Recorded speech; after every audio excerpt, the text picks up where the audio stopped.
Game 2 of our scheduled doubleheader, just moments away. The coaches, home plate umpire, base umpires, they are all meeting to exchange the lineups. Second game of our doubleheader between the Valley Tigers, going to be wearing orange uniforms here for Game 2, trimmed in black with gray pants, taking on the Dowling Catholic Maroons, still in the home whites with that Dowling D on the upper left breast and the maroon numbers, caps with the white front panel on the ball cap. First game in 6 innings. Dowling a 10-0 victory to move to 6-1. Valley 4-3. Valley, of course, the road team. They are going to get themselves up to the plate to start Game 2. And it will be a similar look. Alex Whitcomb, the leadoff man, he'll be in center field. He'll be followed by the junior Caleb Corbin and third baseman Jake Auer, who's a senior, to lead off here in this first inning. Nick Buttolph, the first baseman. The senior pitcher Casey Stelzer bats fifth. And then the number 6 hole hitter to this game will be senior left fielder Carson Shelton. The senior second baseman is Nick Hobson. He bats in the 7th spot with the senior right fielder Noah Least batting 8th. And then the sophomore catcher is Nick Meyer. He'll bat in the number 9 spot here for the Valley Tigers. As Dowling comes onto the field,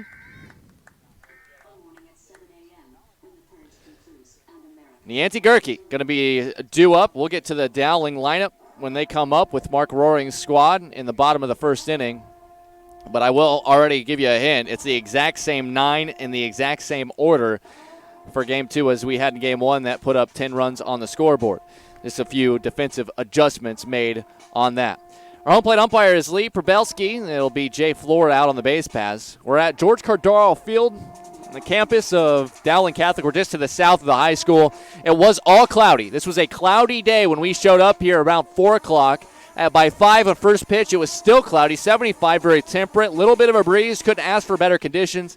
And then all of a sudden the clouds just went all the way away, and we've had a sunny day since. The sun is added probably about 6 or 7 degrees on the field here at field level, although if you look at your AccuWeather app, it is just 77 degrees, just a little bit warmer here for first pitch.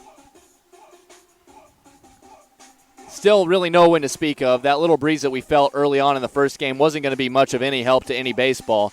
325 down the lines, 370 straightaway center field. I mentioned that because 3 home runs were hit by Dowling offensively late in our first game. Mac Anderson, a 3-run home run. Logan Cox, Leo Morrow, my mistake, hit a solo home run in the 7th, and then Hank Hemrick, what ended up being a game ender, as 2-run home run made it 10-0, and the run rule was in effect. Alex Whitcomb looks at Nianti Gerke, and the first pitch is in the dirt, 1-0. First pitch at 6:52. Our break in between games was 26 minutes. Pretty average for high school baseball. Get umpires changed and equipment changed over and get ready to go. As there's a strike from Gerke. Get to his numbers after this first batter. Whitcomb in the first game went 0 for 3 in this leadoff spot. A fly out, a strikeout, and a ground out on a bunt attempt. He hits this one on a line out in the left, but again, hang with him for a Valley batter as Mac Anderson is there, able to squeeze it as it almost tailed away from him enough to get down. But no dice for Whitcomb, and he's the first out. That brings up Caleb Corbin. The junior shortstop went 1 for 3, doubled in the first inning, but ended up stranded at third. First pitch, a strike from Lee Probelski, the home plate umpire for Game 2. Nianti Gerke, the right-hander, his only pitching appearance was a very good one against Lincoln. Is this a ground ball through the hole? And a base hit, left side for Corbin, and he is aboard with 1 out. The senior third baseman Jake Auer will bat now with a runner on first and 1 out. That Gerke outing against Lincoln at Principal Park was 6 innings of work. No runs across that were earned at least. 1 unearned run did score. A .67 whip, which is walks plus hits per innings pitched. So basically how many base runners allowed by the pitcher without errors being counted. There's a strike here to Auer. Opponent's just hitting 143 against him. He allowed just 3 hits in those 6 innings. Can Valley do better than that? We will find out as Auer fouls this one up, and he's down the hole 0-2. Auer 1 for 3, did single the other way back in Game 1. It was 6 different hitters with 1 hit each for Ryan Cooley's bunch for these Tigers. in the first game, but they were unable to really get anything together. Only in one frame did they have multiple hits in an inning. As that's a ball, 1-2. The defense behind Gerke, Mac Anderson in left, Derek Enertson in center, Hank Hemrick in right. It's the same outfield we saw in game one. As this one in the dirt, knocked down nicely by the catcher. Blake Anderson is at third base. Owen Brauch and Adam Brauch up the middle once again. Shortstop and second baseman, respectively. Charlie Carell is the first baseman. And the catcher, Grant Mullenbach. As that one is low and working it all the way back to a 3-2 count here is Auer after falling in the hole 0-2. Carell, an excellent six-inning outing pitching-wise for Dowling in the first game. They did not need to use a reliever. I'll tell you why that's important in a moment as this is fouled back. Good at-bat here from Auer. Seventh pitch of this encounter upcoming. Mullenbach did not play in the first game. Brandon Bickford was the catcher in game one. He will serve as the DH for Mullenbach. Runner goes. This is fouled out of play again from Auer.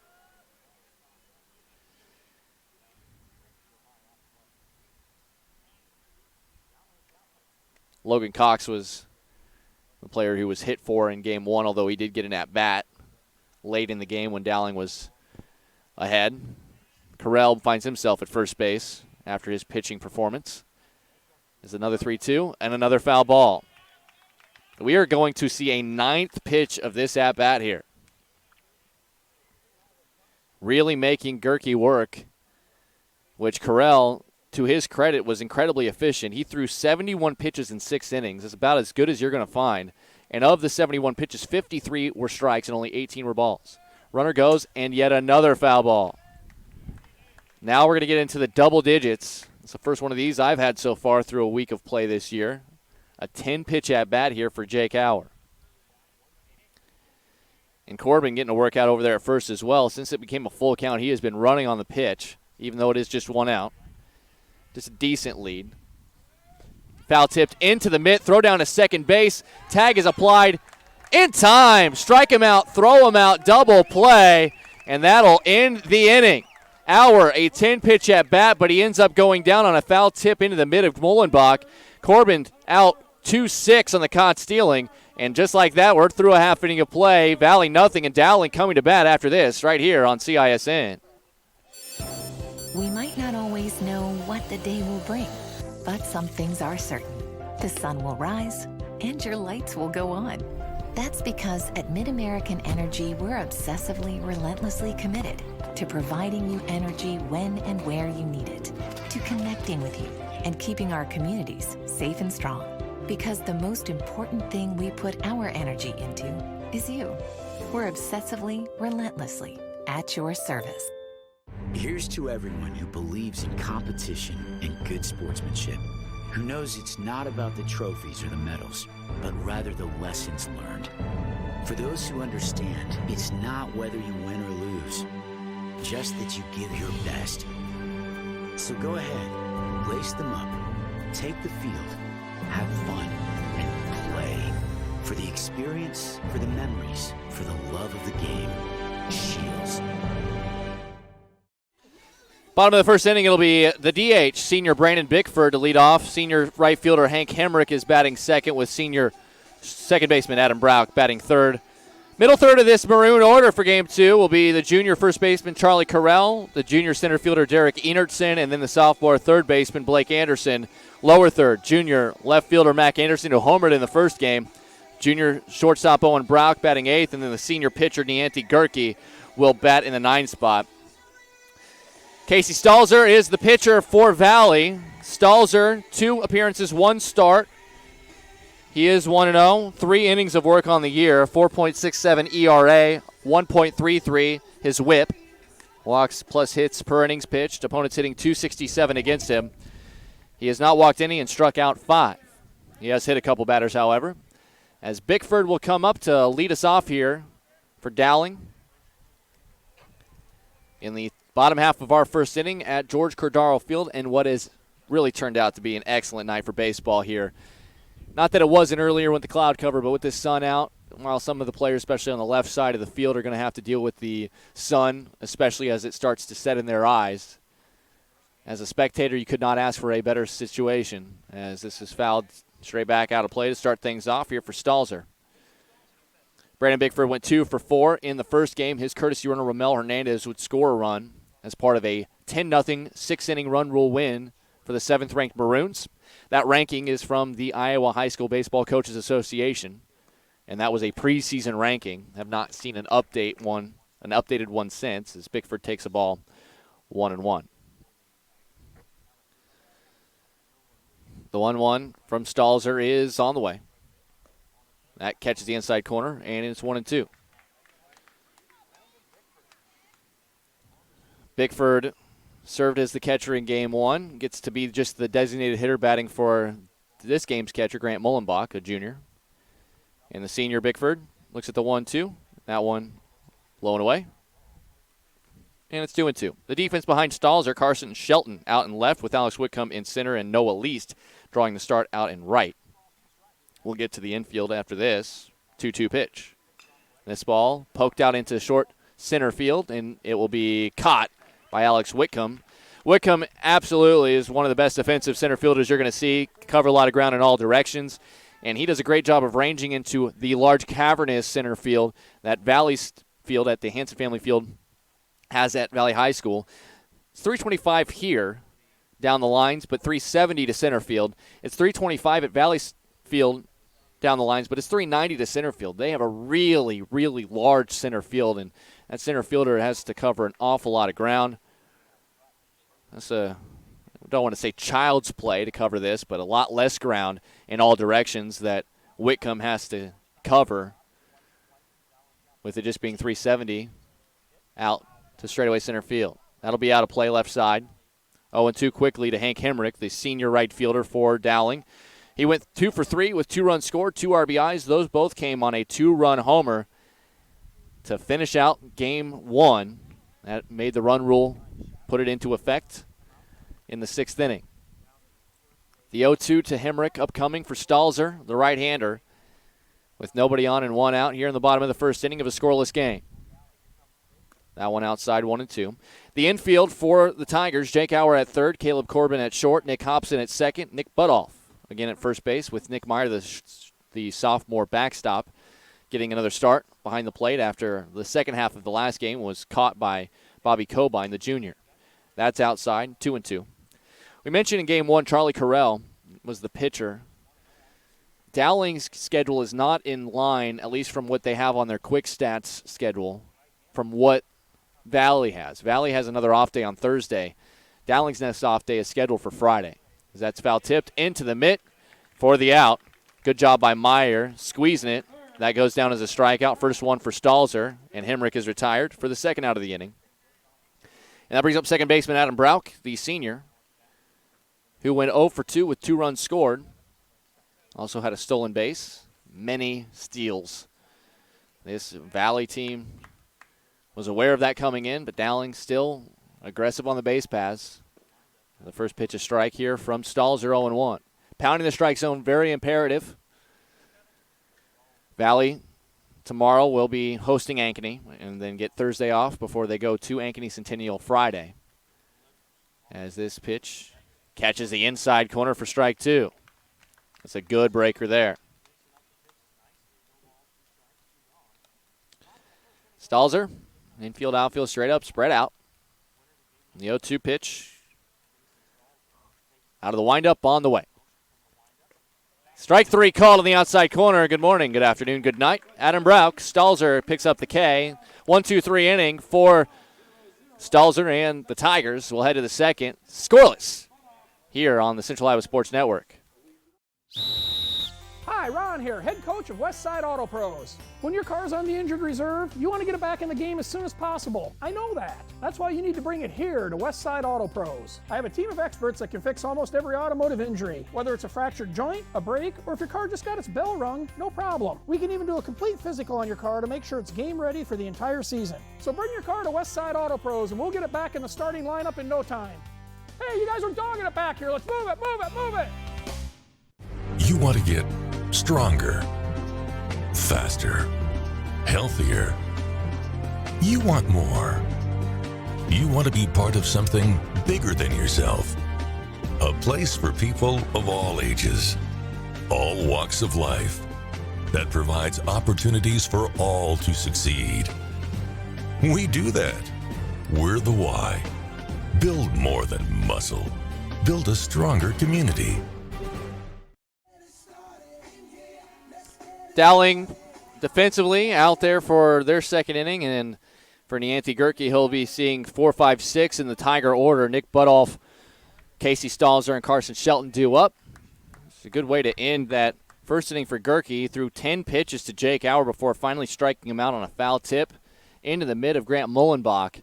And then Mullenbach, without worrying at all about continuing to have to squeeze it out the foul tip, fired it down to second base to get Caleb Corbin trying to take second on a steal. He had been trying to steal several pitches before that, but every foul ball prevented that from happening. He had to keep going back to first base. Auer was doing an excellent job of keeping himself alive by tipping pitches away. Just couldn't get enough of that last one. 1-1 the count here to Butoff, and he'll take another strike at it's 1-2. Butoff 1 for 3 in the first game. The one really probably shouldn't have been a one. It was a pop-up straight up on the infield and landed about 10 feet in front of home plate, as there's a swing and a miss, and tag will be applied for the out. And a strikeout for Butoff. He also struck out a couple of times, Butoff did in the first game against Corral. As Stelzer comes to the plate. That one dropped in front of the home plate. It was Bickford, the catcher at the time. He wanted to field it, but it started kind of tailing away from him at the end. Talk about how difficult that is for a catcher to field a pop-up. But everybody gave way. He called it, just could not find a way to pull it in. So it's about as high and as short a single you're going to see for a player in high school baseball.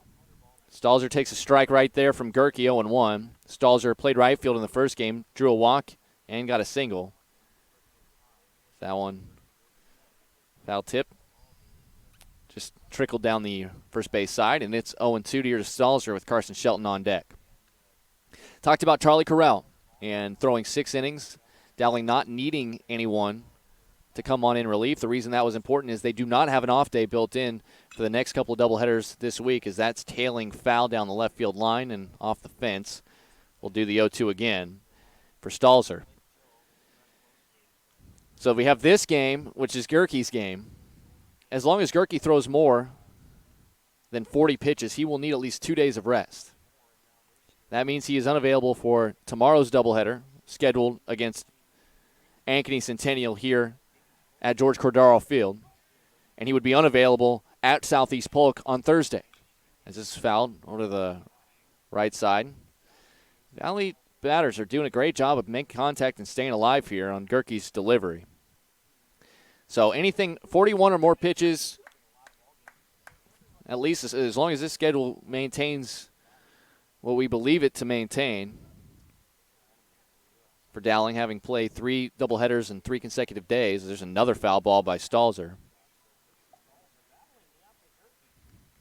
You think about how difficult that will be for a pitching staff. You likely will need 6 guys to start 6 games, unless you find a way to start a guy multiple games but somehow keep him under that 40-pitch mark today. Stelzer kills this ball straightaway center field, backing up, though, and making the catch just in front of the fence out at the 370 mark is Derek Enertson. Stelzer saw 6 pitches, fouled several of them off, but instead it will just be a long and loud out to the deepest part of the ballpark. So with 2 outs in the inning and nobody on base, it'll be Carson Shelton, the senior, playing left field, went 0 for 2 in Game 1 with a strikeout. First pitch from Niantic Gerke is low, 1-0. So we cannot tell you enough how important Corral to maximize the game he was going to pitch is, as that one misses 2-0. Theoretically, it's not at what games you pitch, it's what days you pitch. So if for some reason to maximize the arms that you could use tomorrow the next day, as Shelton hits this one on the ground over to short, it is fielded cleanly by Owen Brauch. Throw to first. In time, bang, bang. It was a close play at first, but we'll have to leave that conversation there. We'll talk more about the pitching scenarios for Dowling But 1-2-3 inning for Gerke and the defense for the Maroons. They'll come up to bat in the second. Scoreless, Valley and Dowling right here on CISN. Central Bank, proud to be a long-standing Iowa tradition. Founded in 1887 in Storm Lake, we've grown over the years from that one location to a bank serving northwest and central Iowa, employing more than 200 people in the region. Being here and being from here, it makes Central Bankers unique in the banking world. Decisions are made here. Investments of our time and resources are made here. For us, banking is still about people. Our reverence for community and hard work speaks to a proud Iowa heritage. Our passion for small business to bold new directions forward for our bank and the Iowans we serve. Thank you for your support of Central Bank. Let's keep it going. Let's plan together. Let's execute for Iowa's small business, agricultural, and individual banking customers. Central Bank is ready to make it happen. Member FDIC.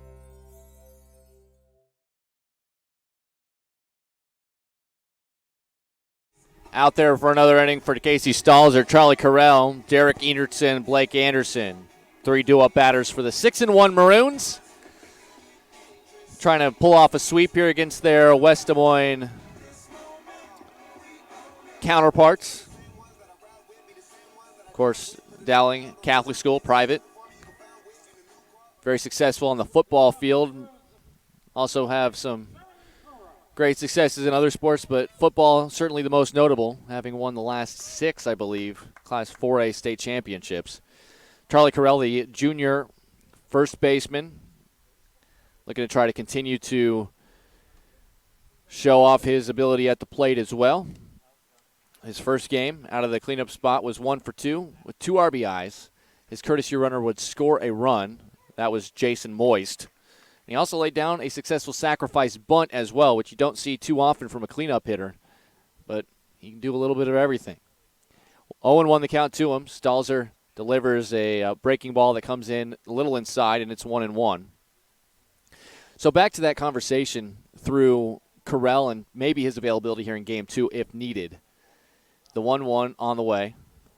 That one does catch the inside corner on a good breaker from Stelzer, and it's 1-2. If Gerke were able to get 5 innings, let's say, and start running out of juice, or they need to come up with somebody else to pitch, Carell theoretically, as this is chopped over to third on a couple of hops, Hour with it. Quick throw over to first base is high, offline, and the tag, it looked like it was applied. And they're not going to give the out. Jay Flora over at first base said safe. It was a little offline. Butoff was convinced he had made the tag, and from this angle it did appear that the tag was applied. But when asked, Lee Pavelski behind home plate said he did not see a tag either. It will go down as an infield hit. It just took too long to get to Hour at third base, and the throw a little inaccurate. But at least in my book, I'm putting that as a base hit on the infield, and Carell showing off the wheels. Whether the tag is applied or not, only Carell, Butoff, and maybe the first base coach down the line had a real solid look and feel for it. But that's not what matters. What matters is that the first base umpire, Jay Flora, and then eventually home plate umpire Lee Probelski said, we did not see a tag apply. As that ball misses, and it leaks away from the catcher, Nick Meyer, and that allows Carell to show off his wheels. That'll go past ball in my book. And it's 2-0 here to Derek Enertson, the junior center fielder. Enertson went 0 for 2 in Game 1, but did walk. No, pardon, he's 1 for 3, my mistake. He did have an RBI on a ground out and a single as well in Game 1. The 2-0 on the way from Stelzer, working out of the stretch for the first time. Enertson shows bunt, lays it down. It will be the pitcher's ball. He's going to throw to first base, and it's out of the play.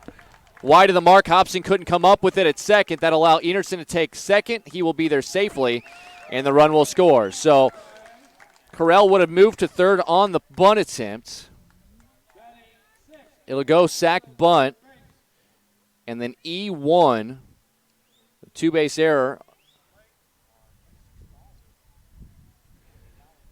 And Correll scores via E1 as well, so it's 1-0 in favor of Dowling, and Blake Anderson comes up, still nobody out, and a runner at second base now, and we'll see if Anderson is asked to bunt as well.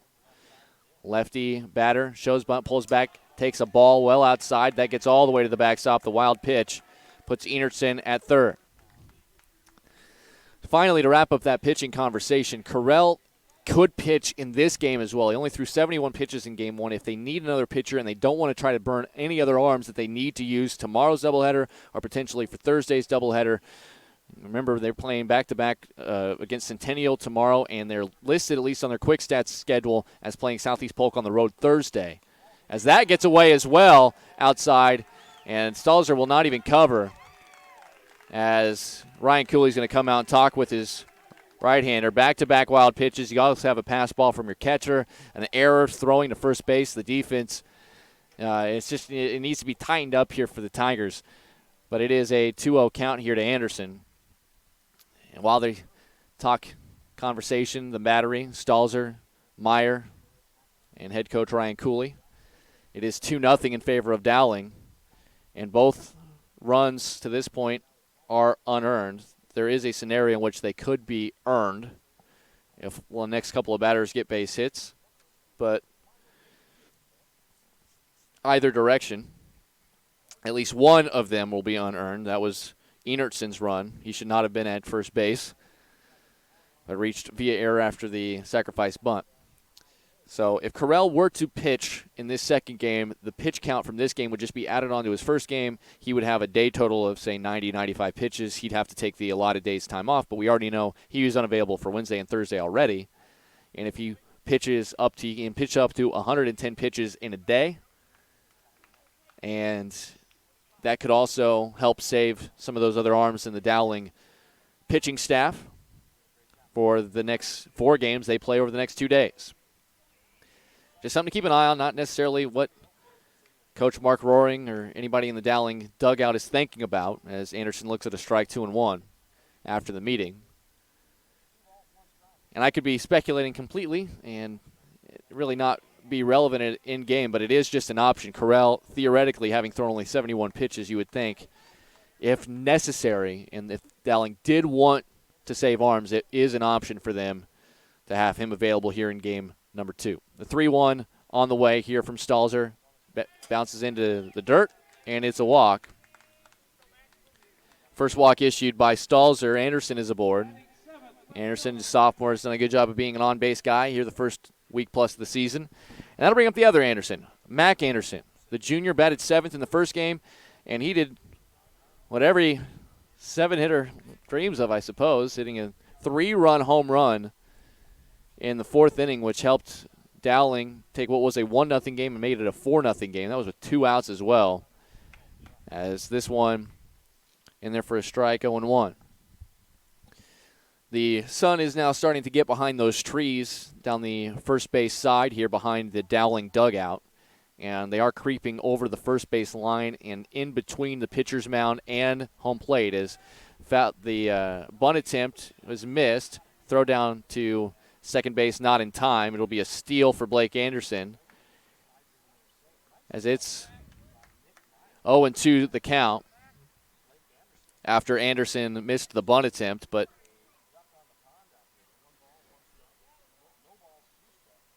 Anderson at second, Blake Anderson, Mac Anderson at the plate and likely swinging away here with a 2-strike count against him. 0-2. Oh, a big breaker, but comes in high, maybe a little bit inside. So 1-2 the count.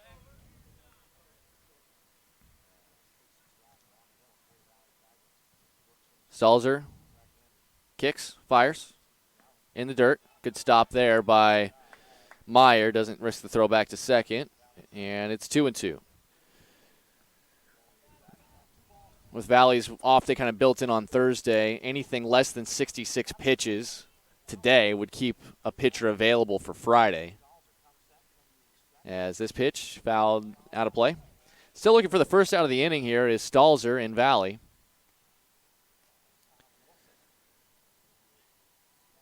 Owen Brauch is the on-deck hitter. And we'll bat here in this bottom of the second. Dowling with that 2-0 lead, having scratched across the pair already. Oh, that's a good pitch, just a little bit high, though, on the off speed from Stelzer, and it has worked full after falling 0-2 behind. Anderson works it full. And you would think a pretty important payoff pitch here early on in this second inning. On the way. Strike 3 called inside corner. Mac Anderson goes down on strikes. Third strikeout recorded by Stelzer, and that is a huge first out. You don't want runners on first and second, still nobody out. Really would hurt the confidence level even further. But he does come through with an excellent fastball, gets the strike call from home plate umpire Lee Pavelski, and Owen Brauch comes to the plate with a runner on second, as that's just inside, 1-0.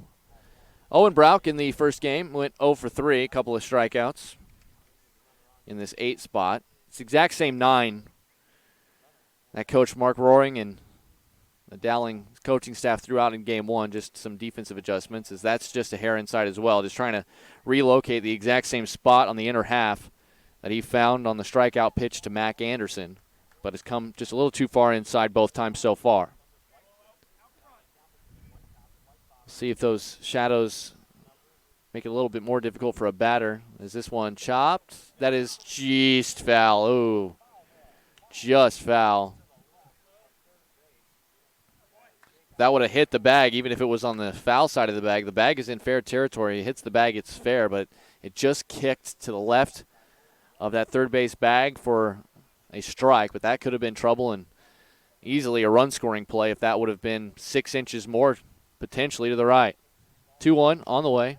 Again, kind of frozen, but a little too far inside by Stelzer, and it's 3-1 to Brauch. At this point, if you're head coach Ryan Cooley, you did not have to throw your 3 relievers for, like Alex Ling started, threw plenty, but as that ball hit hard into left center field, that ball ranging into the gap, and it'll drop. Base hit, Brauch on his way to second. He'll have an RBI double. Scoring from second is Blake Anderson. So Owen Brauch comes through, RBI double.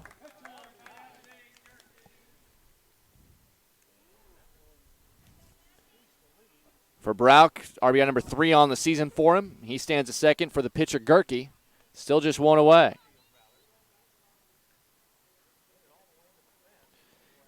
Gerke looks at the first pitch, and that's a little too far inside as well. He's not far off, is Stelzer, but it's just enough to not garner a strike call, even with some help from his backstop, Nick Meyer, trying to frame it for the home plate umpire, Lee Pavelski. First game, Gerke went 1 for 2. He did score a run. As there's a strike that does hit the inside half, 1-1. So with Brauch at second, 1 out, 3 already in here in the bottom of this second frame. There's big hooker.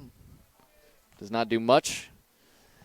Got to throw that breaking ball to keep him balanced, but it's just not quite finding the range for Stelzer here in the second. Threw a pretty efficient 13-pitch first inning, 1-2-3, as this ball flared out in the right field.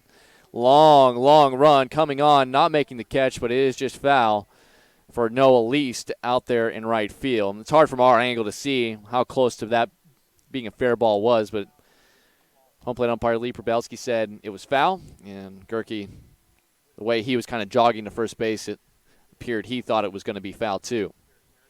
Good effort by Least, though, out there in right field trying to come up with it, but to no avail. 2-2 the count with 1 out and a runner on second. Gerke trying to help himself out here in the bottom of the second. 3-0 Dowling with the lead. Long set and the delivery. Stelzer just misses again here to Gerke, and it's 3-2. No action in the Valley bullpen.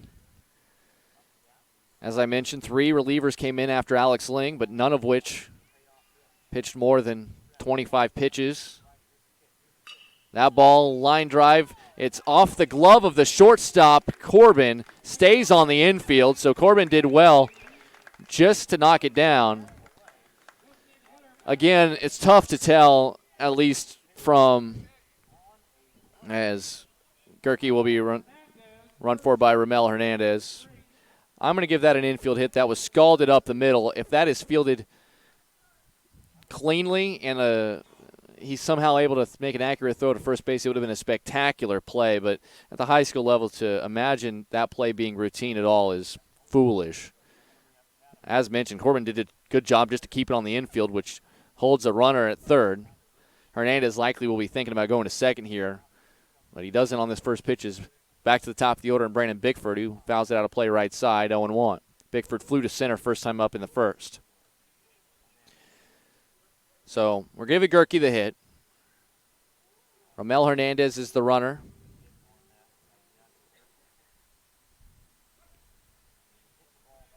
Right-hander Bickford, the DH, batting for the catcher Grant Mullenbach here in Game 2. Little step to third, look at first. Pickoff move. You know, with runners on the corners, especially for an aggressive base running team like Dowling, they are thinking about putting that runner at first in motion at any time. So that just misses. Again, I'm not real sure how far off the plate that is, and Stelzer, I'm sure, is just feeling like he really can't find that inside corner. Been very close a lot here in this inning, but has not gotten a lot of those calls as that pitch is low, and it's 2-1.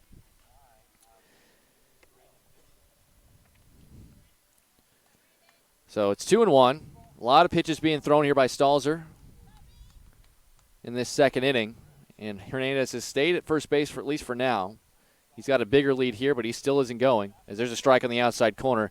And it feels like the strike zone, at least from our vantage point, the outside corner a little bit more easier to attain here than the inner half, especially to the right-handed batter. So now 2-2, an important batter to get out here if you're Stelzer and Valley. Try to keep as Hernandez goes. Ball is chopped to shortstop. Only one play. It's to first, but it's not going to be in time, and the ball gets away. Bickford will hang at first. Taking third on the throwing error will be Hernandez. So it's an RBI, infield hit. We will give it an infield hit. There was no chance for Corbin to get him, but the reason it's an error is because Hernandez advanced to third on the play. So now it's 4-0, and Dowling getting themselves a little comfortable lead here for Nianti Gerke.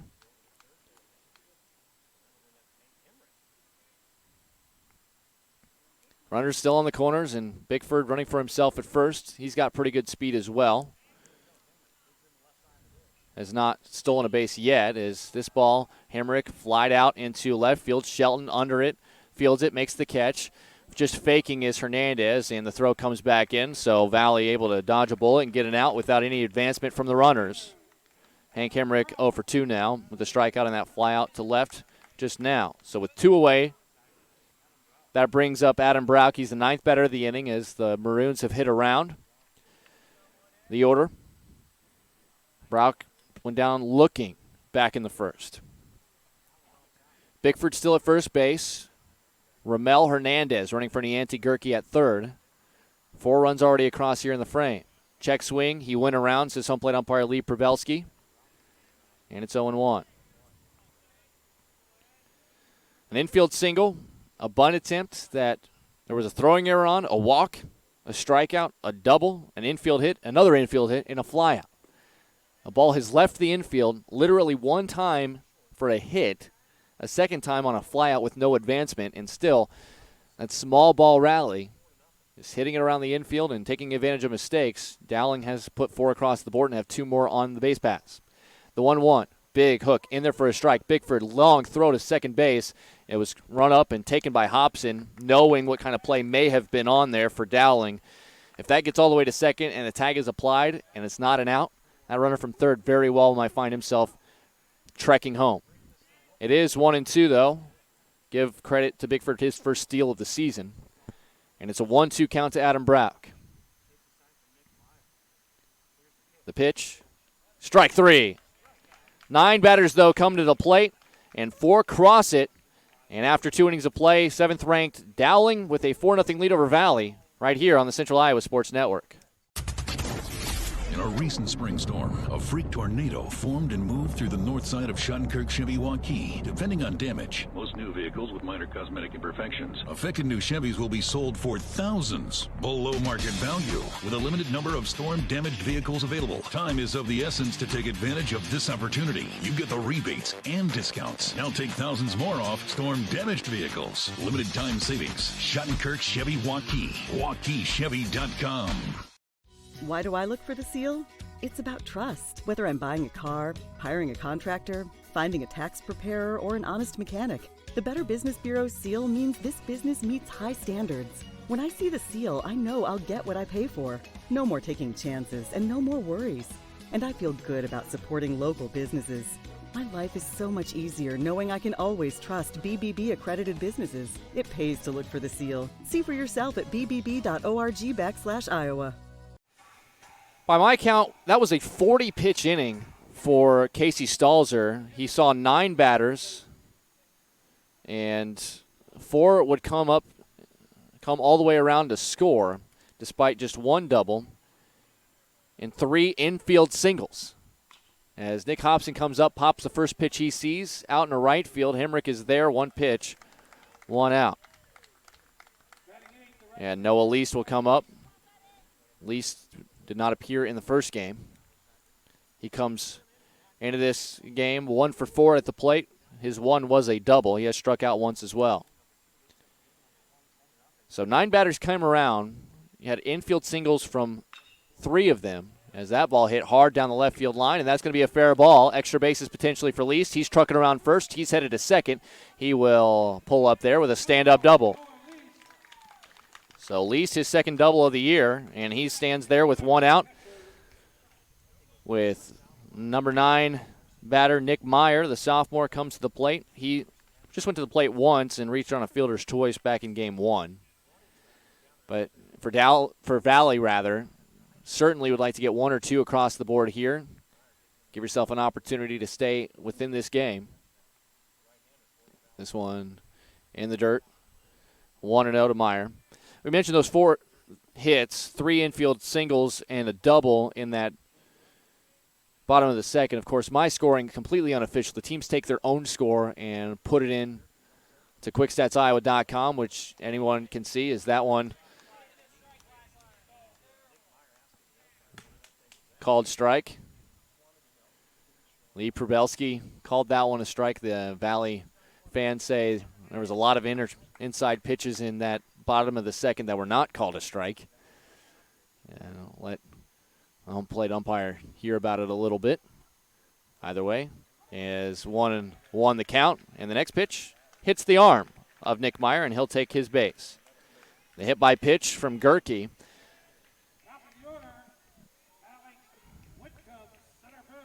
We'll bring up the top of the order with runners on first and second, and we will have a courtesy runner come in for Valley. And it will be Ryan Mendez.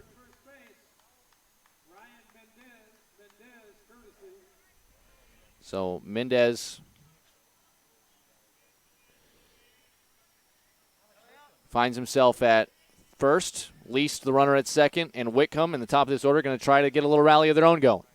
That's in the dirt. Good stop behind the plate by Mullenbach. 1-0.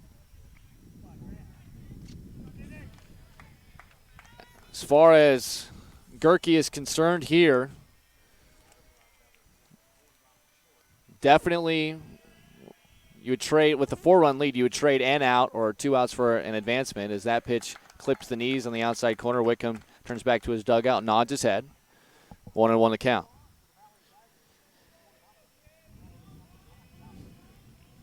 Gerke trying to work around a little jam here. A double and a hit batter. This pitch well outside and low. And it's 2-1. Whitcomb lined out hard to Mac Anderson out in left field. That ball kind of slicing away from Anderson as it tailed away, but he's still able to squeeze it. And now we'll get a coaching visit on the mound for Dowling. The sun continuing to set here, or at least be blocked by the sun. We're still a little ways away from having a full setting sun. I'd like to keep you in the loop for both of these teams tomorrow, both back in action. Ankeny visits Valley tomorrow for a doubleheader. As a little conversation with the umpires. And the runners and batters are all going to come in to this side, and Gerke's going to come out of the game. So, not sure. Mid-batter, it's 2-1 count to the top of the order, but a pitching change will be made. We'll let you know about it coming up in a little bit, but let's take a 1-minute break, come back with more. 4-0 Dowling the lead right here on the Central Iowa Sports Network. We might not always know what the day will bring, but some things are certain. The sun will rise, and your lights will go on. That's because at MidAmerican Energy, we're obsessively, relentlessly committed to providing you energy when and where you need it, to connecting with you and keeping our communities safe and strong. Because the most important thing we put our energy into is you. We're obsessively, relentlessly at your service. Here's to everyone who believes in competition and good sportsmanship, who knows it's not about the trophies or the medals, but rather the lessons learned. For those who understand, it's not whether you win or lose, just that you give your best. So go ahead, lace them up, take the field, have fun, and play. For the experience, for the memories, for the love of the game. Shields. Hi, Ron here, head coach of Westside Auto Pros. When your car's on the injured reserve, you want to get it back in the game as soon as possible. I know that. That's why you need to bring it here to Westside Auto Pros. I have a team of experts that can fix almost every automotive injury. Whether it's a fractured joint, a brake, or if your car just got its bell rung, no problem. We can even do a complete physical on your car to make sure it's game ready for the entire season. So bring your car to Westside Auto Pros and we'll get it back in the starting lineup in no time. Hey, you guys are dogging it back here. Let's move it, move it, move it. So Joe McCarger is going to come on in relief. He'll enter with Alex Whitcomb, the leadoff man for Valley, a 2-1 count, and runners on first and second. Gerke exits the game. Again, we're not in the business of speculating reasons, but I will let you know, we've been talking about it at length, at least the schedule we have for Dowling. They play a doubleheader tomorrow and on Thursday.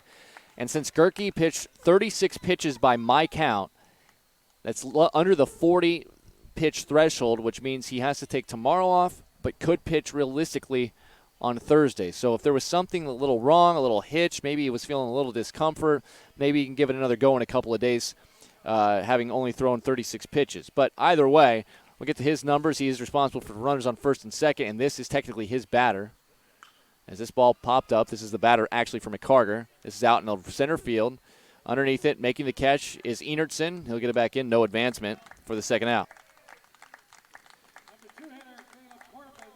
So, Joe McCarger, the relief pitcher, 2 appearances so far, 3 innings of work, ERA of 2.33, a whip of right at 1, walks plus hits per innings pitched, and opponents batting .231 against him. No walks allowed, and he struck out 4. So, really top-notch reliever. We saw him getting loose during that first game, but they didn't need him with the way that Corral was able to finish. And then, of course, they only needed 6 innings of work as the run rule was in effect. As the first pitch to Caleb Corbin in the dirt, 1-0. With 2 outs and runners on first and second, you certainly would, if you're a Valley supporter, would like to see a run or two cross the plate here in the top of the third. Caleb Corbin going to try to do that for you. He did single through the whole left side in the first. One of 2 Valley hits to this point. There's a nice pitch on the inside corner. 1-1 the count.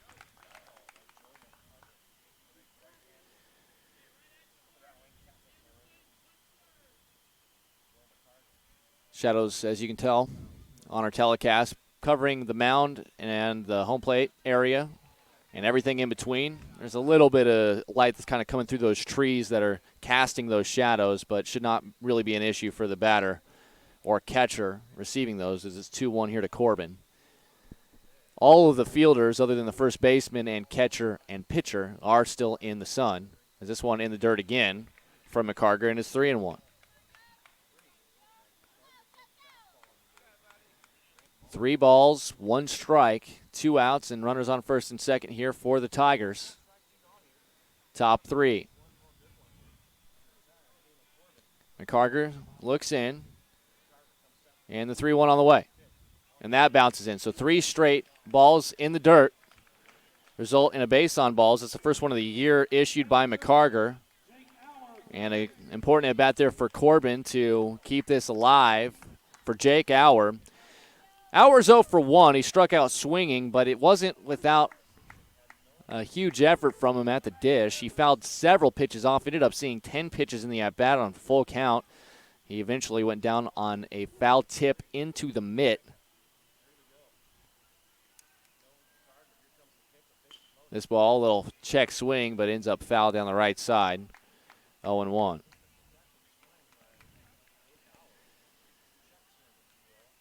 Bases juiced with Tigers. Sacks are packed. Lease is the runner at third with Ryan Mendez running for Nick Meyer at second and Caleb Corbin the runner at first. 0-1 the count. Auer would love to poke a single. Just get on base in some way, keep this inning alive, and an opportunity for the Tigers to score their first run of the night. Quick pickoff throw behind the runner, not quite in time, but it was a good pickoff move from McCarger. And Owen Brock, the shortstop, was right in line with him, knew exactly what to do there. They had that play lined up. Good job by Mendez at second. Able to dive back in. This big breaker comes over the head of Auer. And he had to duck out of the way of that one. 1-1. Jake Auer, a senior playing third base. Really strong basketball season as the leading scorer for a good Tigers team. Hits this one up the middle.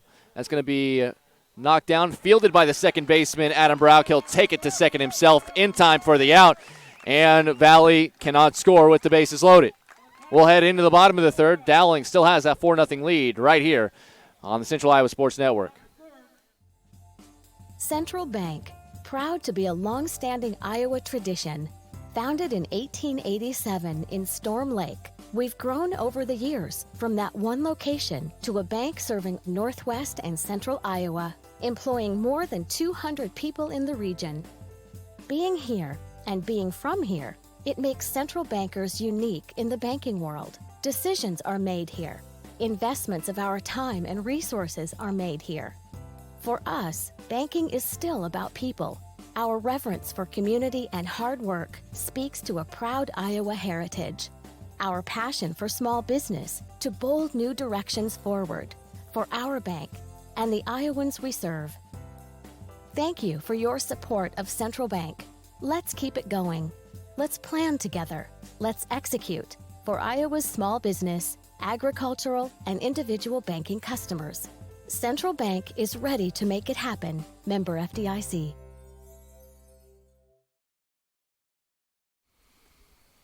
Lefty Thomas King is going to get the assignment for Valley to pitch. Casey Stelzer gives 2 innings of work.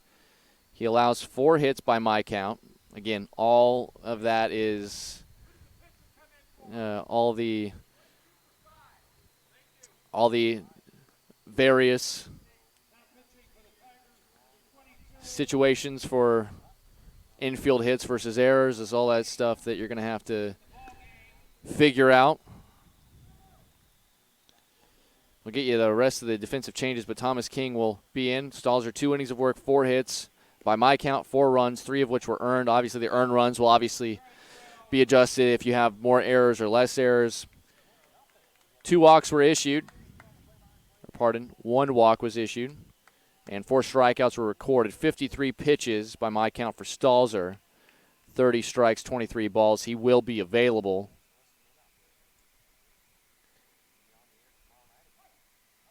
To pitch on Friday.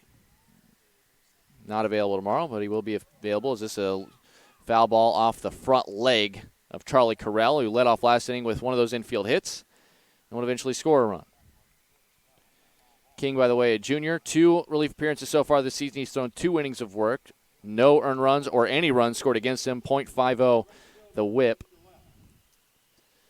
And King, opponent hitting just 143 against him as that misses.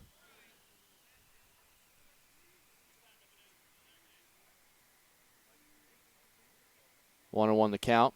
And after that ball was called, a little bit more noise out of that Valley dugout as Correll hits this high. It's a long run for Noah Least, who's now in left field. He's trying to track it, and he cannot quite squeeze it.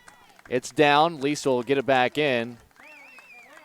That was a long ball, and the left fielder, Noah Least, who just moved from right field to left field, Least trying to track it, and it wasn't in fair territory. I wasn't sure it was going to stay fair, but it did down in the corner, and he just could not come up with it, just shy of the 325.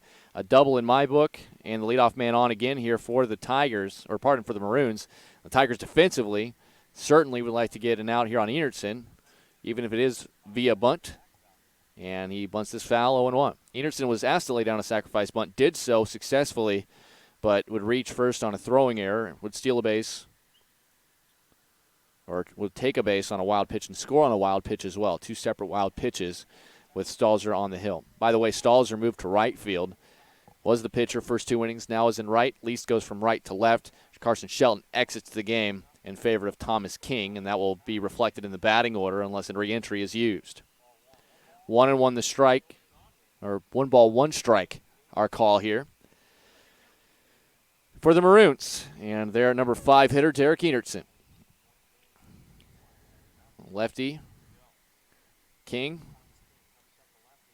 comes and fires. This bunt is in front of the mound, fielded cleanly, and stepping on the bag is Nick Hobson. So sac bunt goes 1-4. Successful. That is the first out. Going to third is Correll. And Blake Anderson comes to the plate with 1 away and a runner on third in a 4-0 game in favor of the Maroons.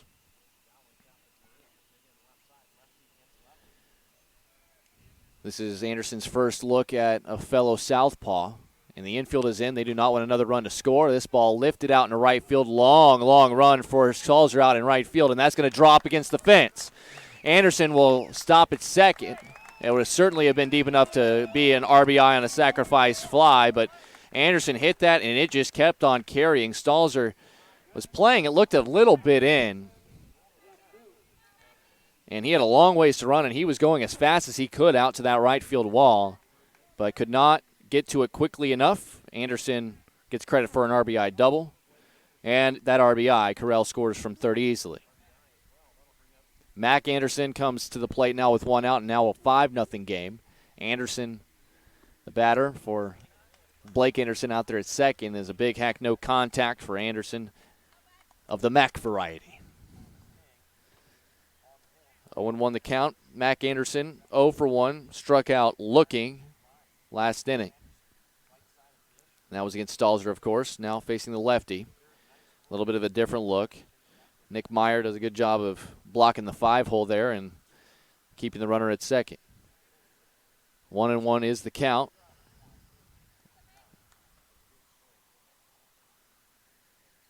Runner at second and the 1 out. And the lefty out of the stretch, King. That one's inside, and it's 2-1.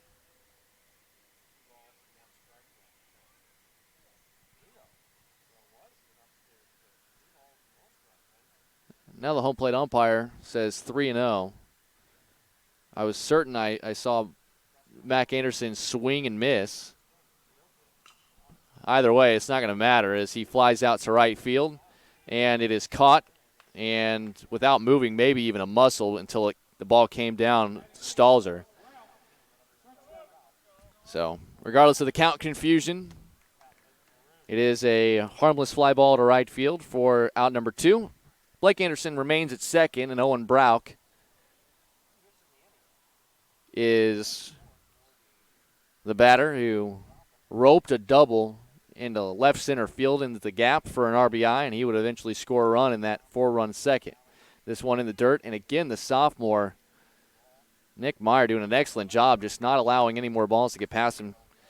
Had a pass ball and a couple of wild pitches in the second inning that kind of helped Dowling build up their big 4-run crooked number. He's done a great job of stopping balls in the dirt here in this third inning. 1-0 the count. Out of the stretch, the pitch, swing, foul tip into the mid of Meyer, and it is 1-1.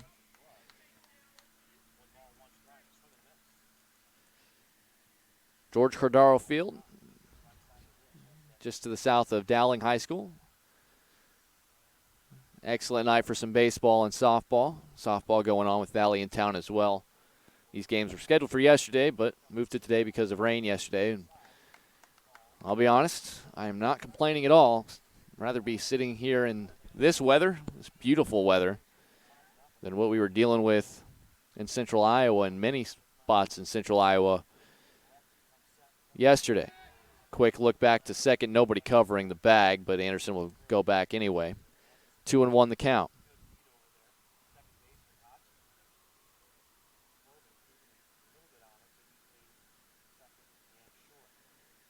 Here's the 2-1. There's another swing and a miss. And 2-2 the count. Dowling no runs in the first, but they did score 4 last inning, 1 so far here in the third, leading it 5-0, looking to pull off the sweep against their West Des Moines rival, Valley High School. This 2-2 on the way from King, the lefty, is hit into shallow left. That'll drop. Coming on is Least. He fields it. The throw's going to come home, and it will not be in time on the throw home. Brock will take second. Give him another RBI. It was a great throw out there from left field from Least, but just too much speed, and with 2 outs, Blake Anderson didn't have to hold up to see if it would be caught. He was leaving right off the bat when that hit metal. So Joe McCarger will bat. Nianti Gerke was batting in this spot earlier, and by my book, it was an infield hit. McCarger batting lefty, faces a fellow lefty in a 6-0 game with the runner at second, 2 outs. This one low, 1-0.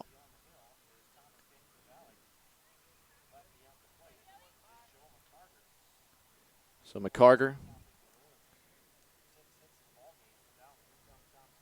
And this pitch inside, 2-0. McCarger is 1 for 3 at the plate this year. He does have an RBI. He struck out once as well. So not a guy that typically gets a lot of at-bats, but is utilized as a pitcher frequently. But here came in as a pitcher and replaces Gerke in the order. There's a strike on the outside corner, 2-1. Senior lefty bat. The junior Thomas King trying to get out with limited damage here in the third. This one fouled or chopped right in front of the plate. It's going to be picked up. King throws to first, and that will be in time by a half step to retire the side and in the inning. But 2 more score for the Maroons. 6-0 through 3. Dowling over Valley here on CISN.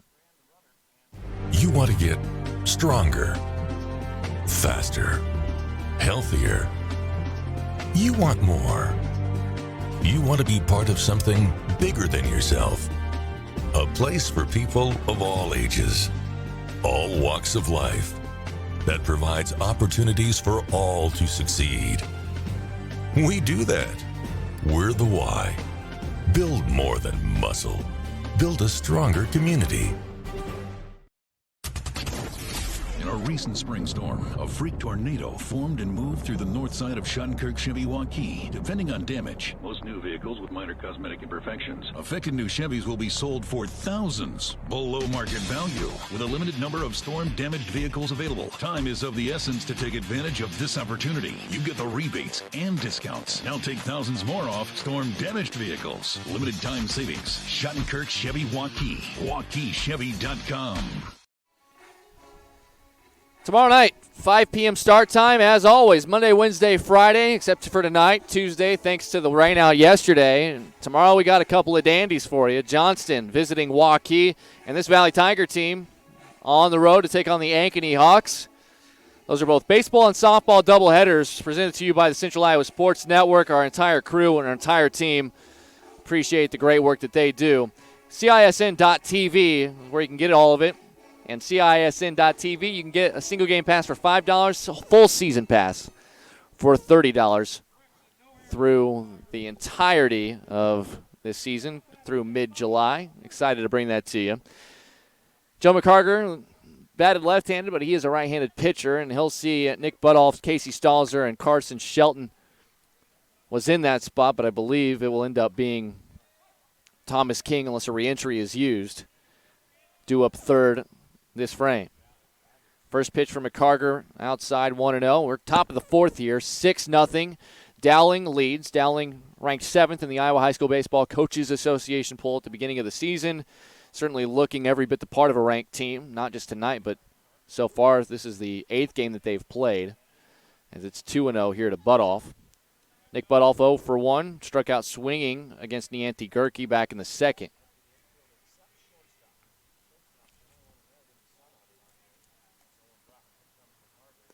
This one outside, misses, 3-0.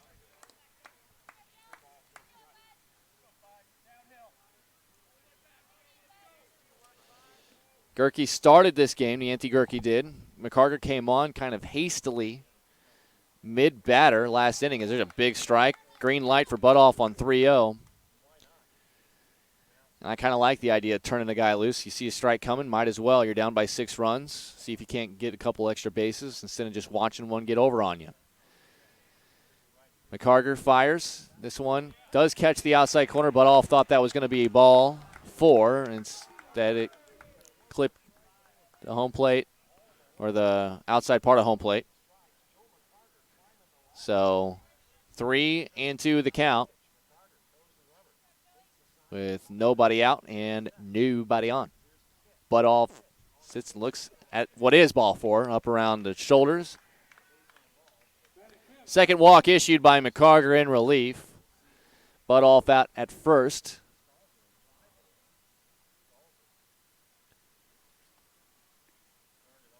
For Stelzer, he flew out to center after a 6-pitch at bat in which he fouled 4 pitches off before finally putting one in play. First pitch, swinging this time, out into right. Hemrick kind of started again, and then comes up with a catch easily for the first out of the inning. That'll bring up Thomas King. The junior comes up. King, the left-handed batter, came on to pitch to start the bottom of the third inning. King, plate-wise, 0 for 2 so far this season. Both at-bats ended in a strikeout. We'll see if he put it in play. Butoff not a big lead over at first base, not necessarily what you would consider a base-stealing threat, despite him being 1 for 1 in steals so far this season. Battling not quite the base-stealing group that the Maroons are, as that one comes in there for a strike, 1-1, as King watches it come in. Shelton, by the way, Carson Shelton was 0 for 1 in this spot to start this game.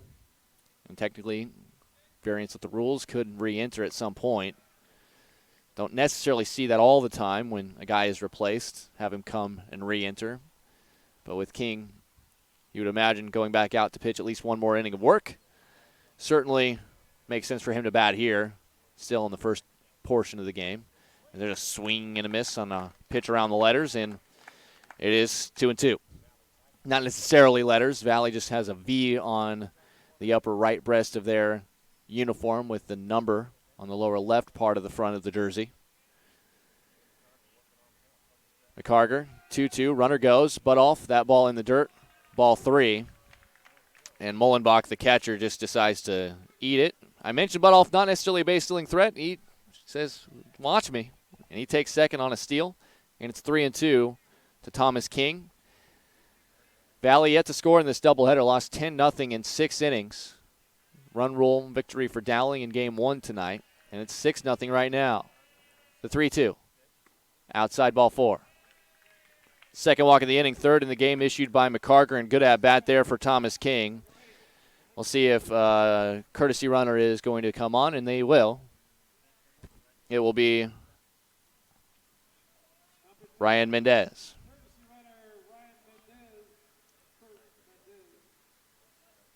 So King out, Ryan Mendez in. Mendez was courtesy running for the catcher, Nick Meyer.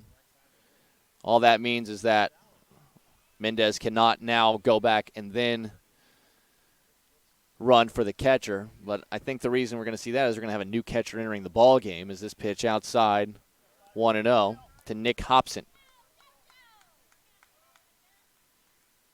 Hobson, 0 for 1, flew out to right field last inning. He does have runners on first and second and just one out.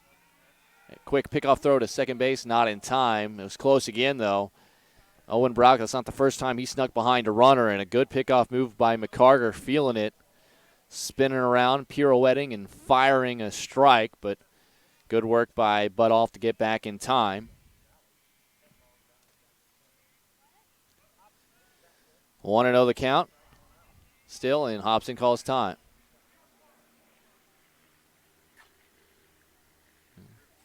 Stopping mid-delivery is always dangerous for a pitcher with runners on. Jay Flora, it almost looked like the base umpire was calling the balk, but prior to that happening, of course, Lee Pavelski granted time to the batter Hobson, so no balk called, which would result in both runners advancing. Instead, still 1-0. This pitch is a little high, and it's 2-0. A little bit of work going on down there in the Dowling bullpen. Time is called. Trying to get a peek of who is tossing down there in the maroon pen. With 2-0 the count. Got another meeting of the minds. And we've seen this already, a pitching change mid-batter before. Not exactly sure if that will be the plan here, but only the Maroons know. There's nothing illegal about doing that. It's kind of an odd thing for a relief pitcher to come on and pick up a batter mid-flight, but it does not appear that that will be the case here. Just conversation, and McCarker will regroup here. Behind in the count to Hobson, 2-0. Noah Least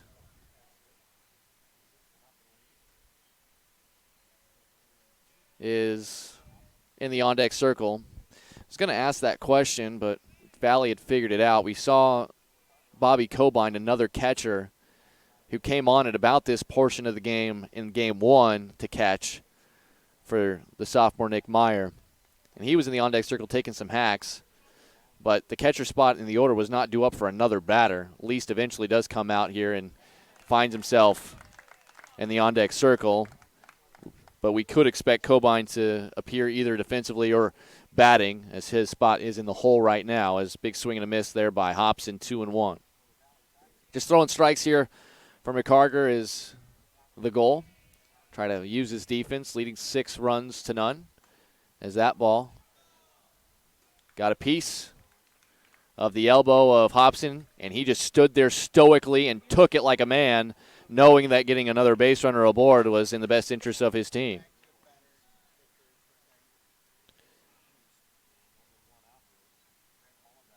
So with the hit-by pitch, that loads him up once again for Valley. They had the bases loaded last inning with nothing doing. They did not get a run scored.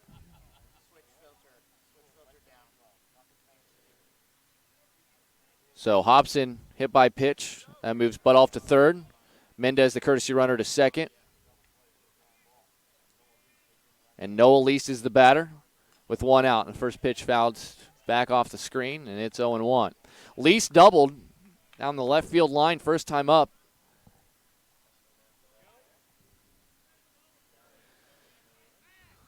He would love one of those here. With 1 out, that would score at least 2, maybe could get 3. Infield does come in on the corners, and they're halfway up the middle. They would turn 2 to try to get out of the inning on a ball hit to them, as there's a called strike right there, and it's 0-2. The Dowling fans cheerful with that strike on the outside part of the plate. And it's 0-2 to Least. McCarter sets, kicks, fires. Strike 3 called outside corner. Least kind of leaned back, disappointed. That was a strike 3 call.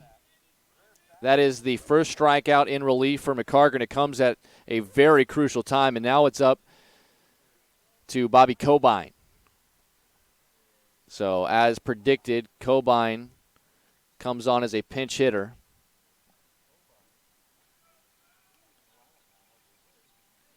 and he'll catch defensively, heading to the bottom of the order. He grounded out to third and was robbed by Blake Anderson at third base in the first game in his lone at bat.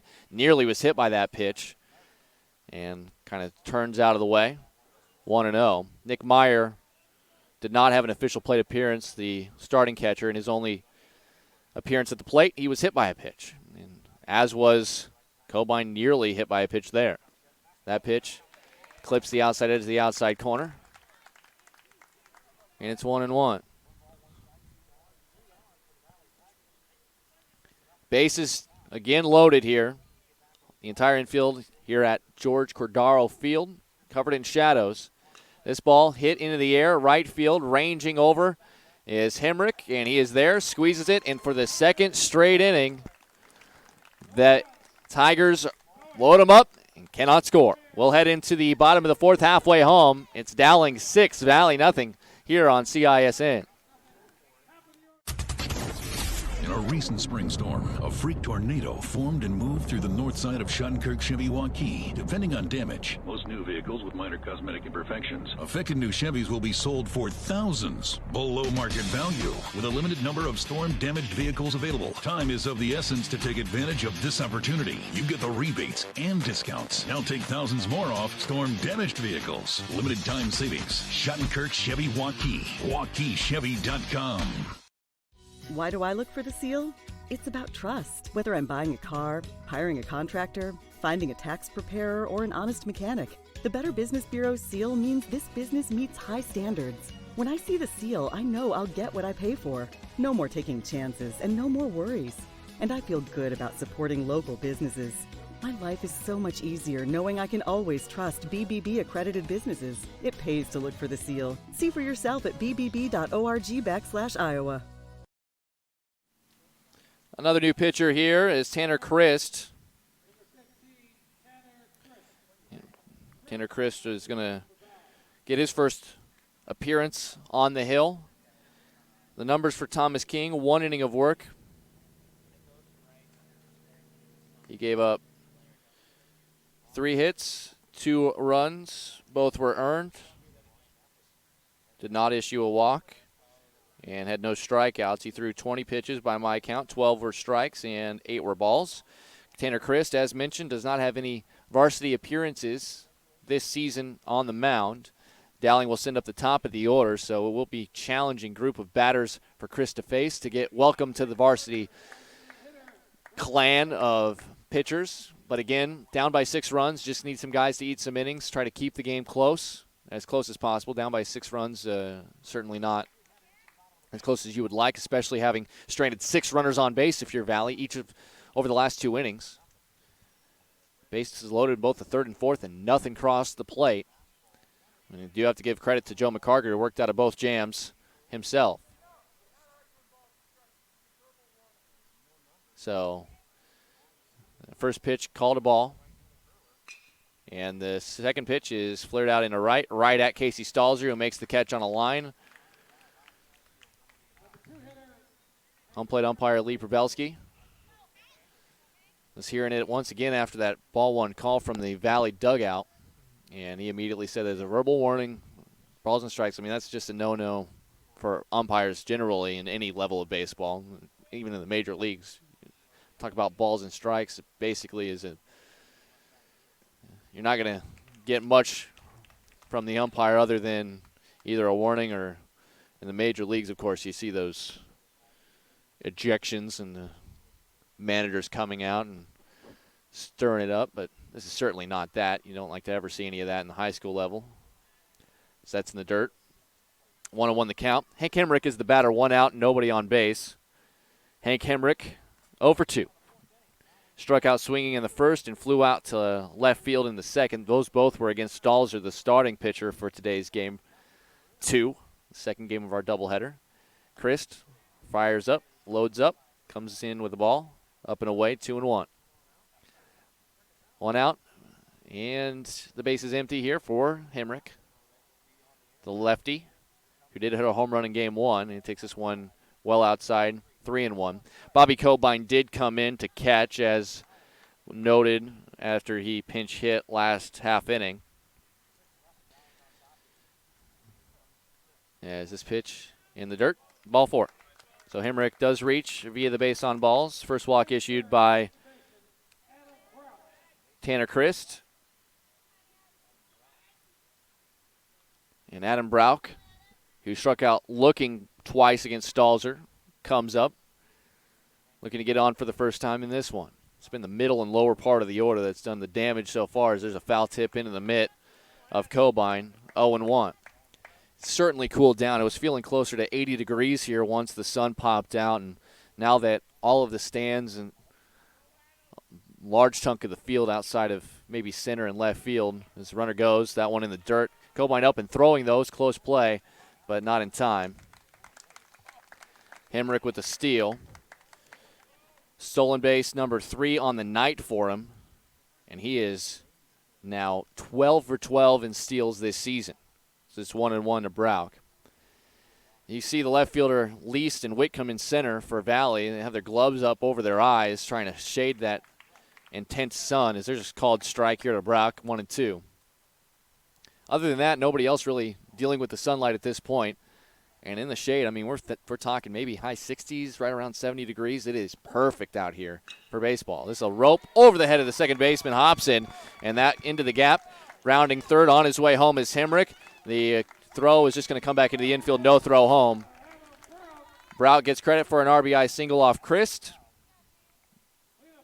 Hemrick scores from second. And that makes it 7-0. And Charlie Carell, who is just having all sorts of skills shown here. He's stealing bases. He's getting hits. He's pitched a complete game victory, a complete game shutout in Game 1. And playing a solid first base here in Game 2.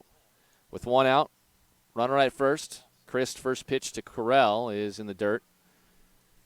1-0. Carell is 2 for 2 in this one. By my book, an infield hit and a run scored in the second, and he doubled and scored a run in the third. Here in the bottom of the fourth, he bats with Brauch, good speed on at first base. He's got a good lead as well. Christ out of the stretch, fires. This one inside. 2-0 the count. Adam Brauch over there at first, 5 for 5 coming in on the night. Did steal a base in the first game, so 6 for 6 on the season in steals. This pitch outside, quick throw behind the runner, out in right field. Cobain wide on the mark that time. Getting into second is Brauch on what will be E2.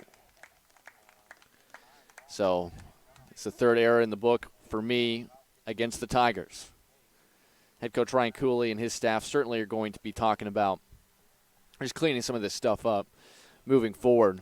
Valley, as mentioned, will play tomorrow against Ankeny at home, and then play against Centennial on the road in Ankeny on Friday. They do have Thursday off, assuming Mother Nature comes through, as there's a strike. 3-1 the count.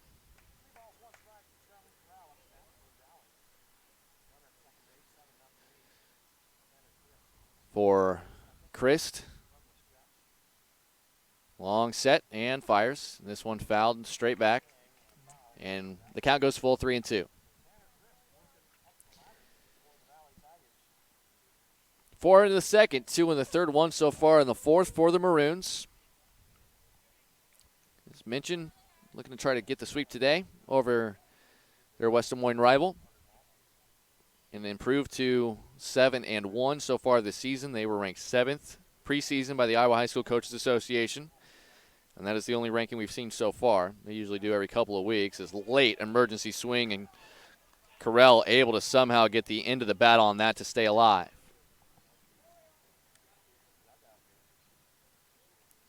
On deck, Derek Enertson for the Maroons. 3-2 the count. And the pitch. And that one foul tipped straight off the front leg. Never feels good. But it buys another pitch for Carell, the 8th one of this encounter upcoming. It's a beautiful night. Without the wind blowing, you see these trees all basically lining Dowling High School's campus. Some people in there.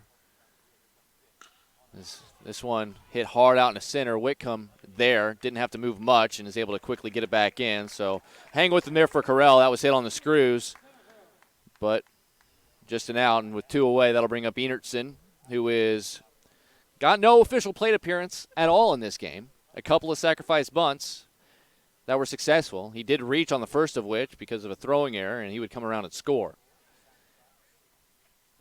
2 away in the inning. And the runner at second is Brauch. There are some people out there within those trees, as there's a called strike to Enertson, 0-1. It's a good place to catch some ball out there along that hill in right center field. This is a beautiful campus for a high school, private school. Very successful in a lot of ways, academically and athletically. And the baseball team looking to continue that tradition here as Chris gets ahead 0-2 as Enertson fouls this one off. Should he reach Enertson, Blake Anderson, the sophomore, is on deck, who doubled for an RBI and scored a run last inning.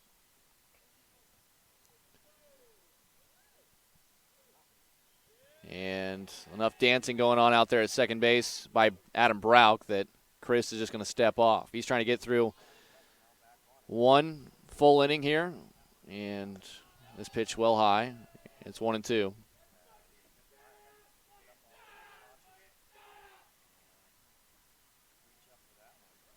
The Maroons here at George Cordero Field continue to hit well in this game after a good one. Is Brauch running on the pitch. This is popped up, shallow center field. The shortstop, Corbin, is there, makes the catch, and that'll retire the side. One more across, though, for Dowling, and through 4 innings of play, they lead Valley 7-0 here on the Central Iowa Sports Network.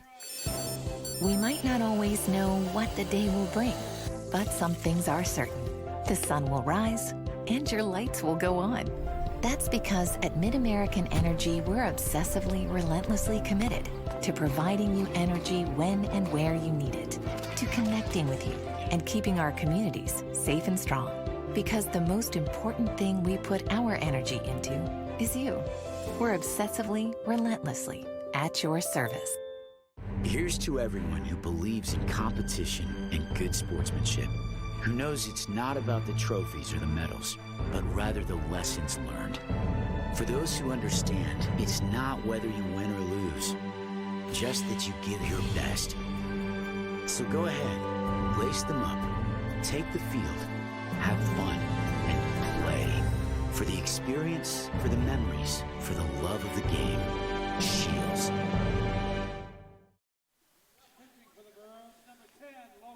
Logan Cox will come on to throw for Dowling, leading by 7. Joe McCarger, my mistake.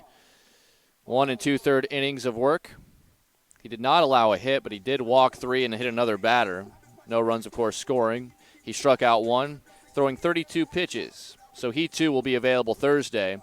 15 were strikes, 17 balls. Obviously not the kind of ratio that you want there, but doesn't matter if you're getting the outs and not allowing any runs to score. And that's exactly what happened for McCarger. And 7-0 our score. We're going to probably see, looks like we have maybe 1 or 2 pinch hitters in our near future for Valley as well as we enter the 5th inning. We'll give you Logan Cox's numbers here.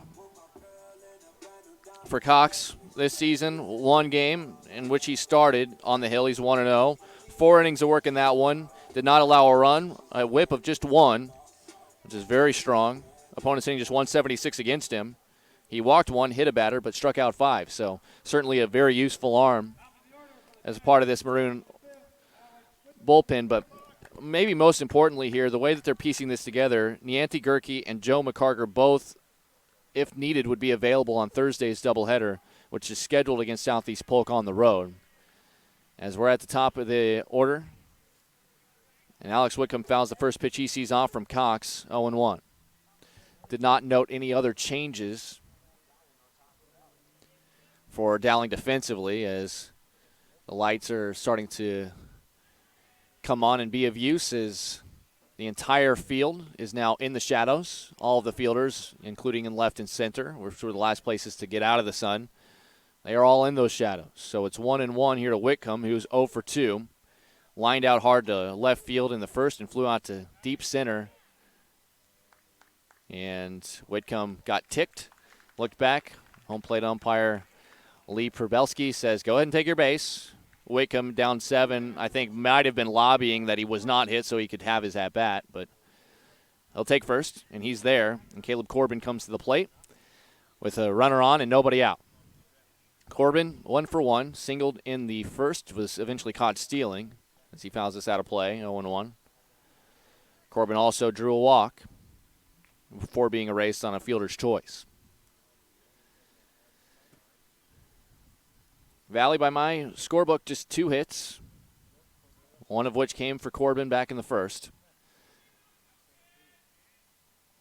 The 0-1, that ball hit hard out into center field. Drifting back, still drifting back is Enertson, but he'll get under it and make the catch just in front of that wall. And that's the second time we've seen a deep fly ball out in the center. It was Whitcomb back in the third the first time. Stelzer also hit one out there to center. It's not the biggest center field we see. Valley actually plays in a much more cavernous center field. They play 390 straight away instead of 370 like it is here, but still not far away from a long ball. But instead it's just allowed out. Whitcomb goes to second, and he picked a good pitch to go as it was in the dirt. It'll be a stolen base for Whitcomb. For him, he's 6 for 6 now on the year in steals. So Garrett Helm batting for Jake Auer. Auer had a very long 10-pitch at bat in which he struck out in the first inning and then reached on a fielder's choice in the third. But that fielder's choice was 4 unassisted up the middle and ended the third inning, stranding the bases loaded for the Tigers. Helm did start in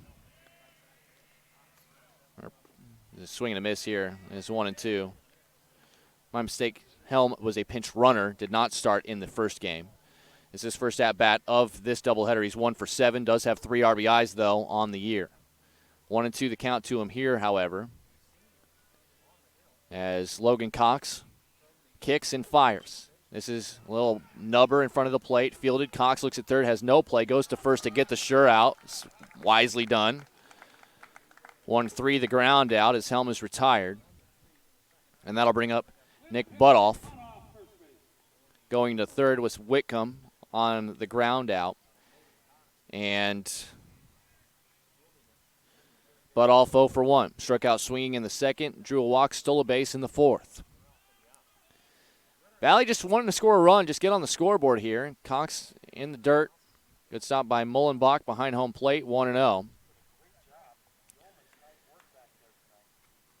Down by 7 runs. I mean, he's got to start somewhere. Just scratching 1 or 2 across, you never know what could happen. Baseball, you're not working against a clock. Every time you get a hit or you're able to extend an inning, it gives you an opportunity to continue to come back. As this ball goes all the way to the backstop on a wild pitch, throw will not be made by Mullenbach behind the plate. And there it is, the first run of the doubleheader for Valley, as Whitcomb scores via the wild pitch.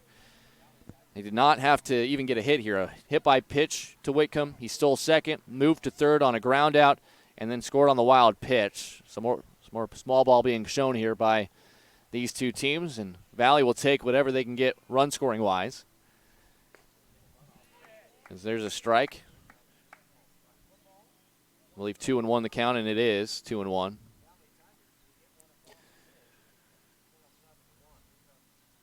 And this one low, 3-1. So 3 balls, 1 strike.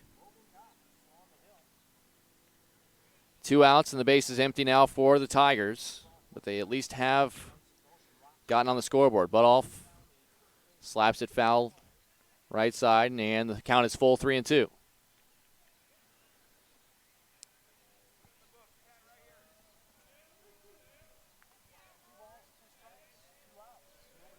Butoff, the righty, facing Cox. He just wants to get out of the frame. A little more action down there in that bullpen, but that is ball 4. And the base on balls, the first issued by Cox, and will allow Stelzer to bat here in this 5th inning. Stelzer is 0 for 2, flew out hard to center, and flew out to right field. Lefty bat.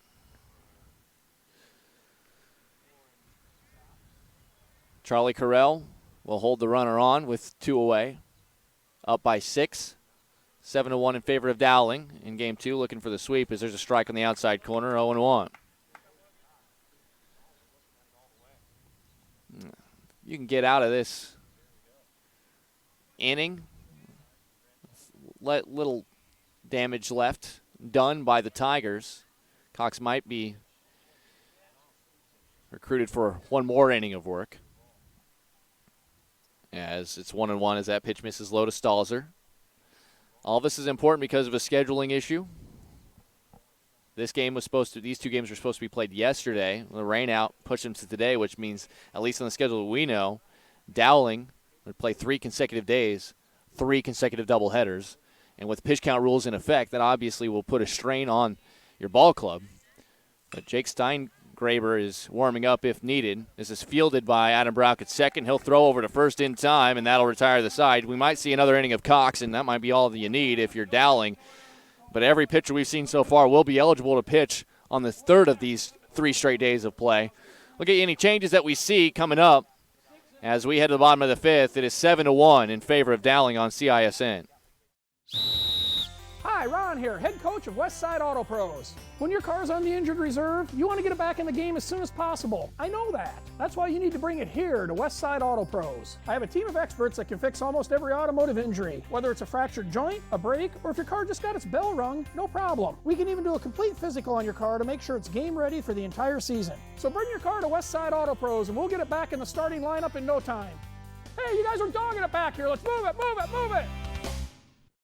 You want to get stronger, faster, healthier. You want more. You want to be part of something bigger than yourself.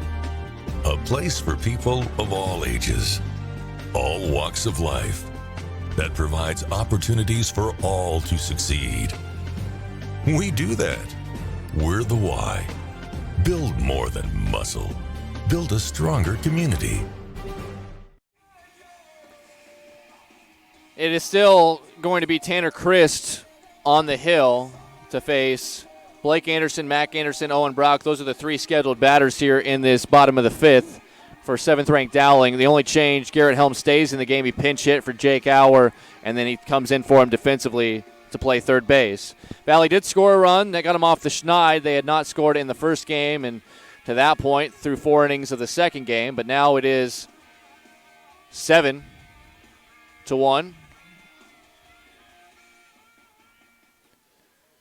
Chris going to try to give one more inning. He's thrown 23 pitches. They wanted him available for tomorrow. He could have come out and been available tomorrow, but certainly not when Valley wants. They just want to try to get him through the rest of this game without using any of the other arms they plan to use tomorrow. As the first pitch in the dirt to Blake Anderson, 1-0. Anderson is 1 for 1. He drew a walk, stole a base, scored a run in the second, and then doubled with an RBI, and then would score a run in the third. The pitch, pop, foul ground, ranging over Garrett Helm, fresh into the game, will get a chance to make a play, and will reach back and secure it for the first out of the inning. Didn't take really a ideal route, but those pop-ups, sometimes they have weird spin and will tail on you, and that's kind of what was happening there. But Helm did a good job making the adjustment, and the senior makes the out. So 1 away, brings up Mac Anderson. And, in fact, Anderson will be lifted for pinch hitter Leo Morrow. Leo Morrow, in fact, saw 1 pitch as a pinch hitter last game and hit a solo home run over the left field wall, as he'll take a nice breaking ball here from Tanner Christ.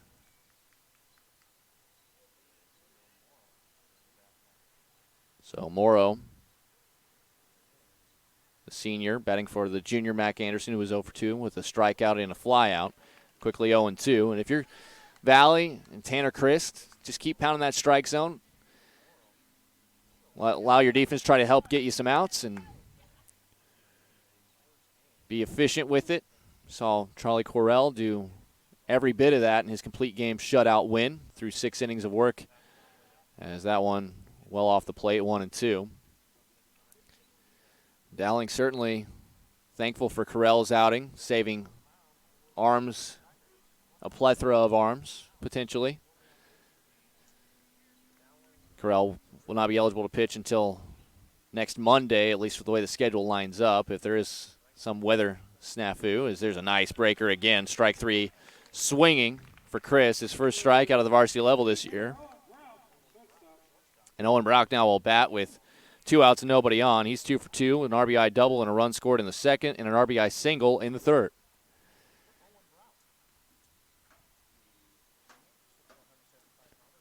The first pitch to him is low and away. 1-0.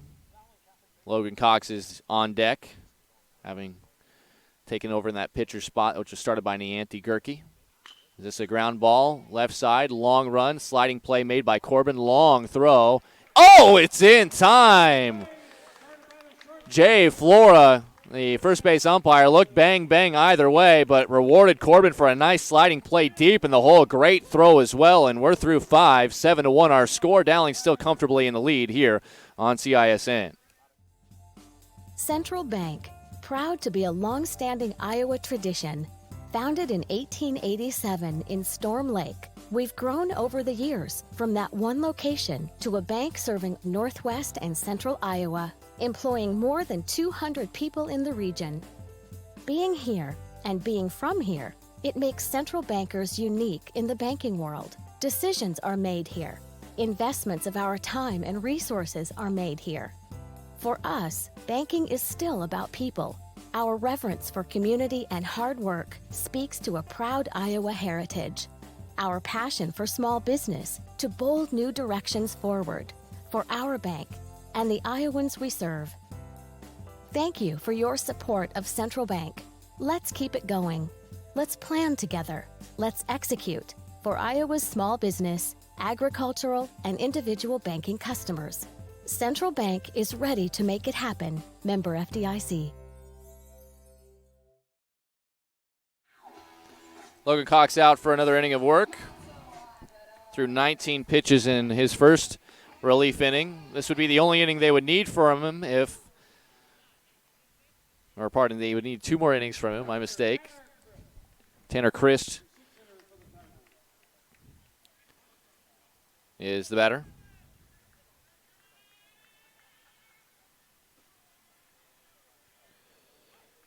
To start this 6th inning, 6 offensive outs remaining here for Valley, down by 6 runs. Still a tough ask, but you never know in baseball, as mentioned, with no clock working against you. As long as you keep getting hits, keep a rally going, you're still in the game, as it's 2-0 here. Leo Morrow stays in the game. He's playing left field for the Maroons after coming on as a pinch hitter last half inning. 7-1 in favor of Dowling, as this is line drive for Chris and to center field. So not only is he pitching well in his first varsity pitching appearance, but he gets a hit here as well. He is now 2 for 7 at the plate. Usually just used as a courtesy runner, but now as the pitcher gets to have an at-bat, gets a single, and he will run for himself, it appears. He is used as a courtesy runner. He's got great speed, and he'll stay out there at first base. And Oliver Parizek will be a pinch hitter here for Nick Hobson. First pitch misses, 1-0. Parizek did start in the first game and went 0 for 3 at the plate with a strikeout, a lineout, and a groundout. Logan Cox fires this one, catches the inside corner, 1-1.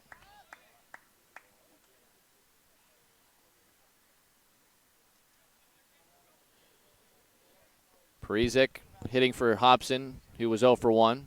Flew out to right and then was hit by a pitch.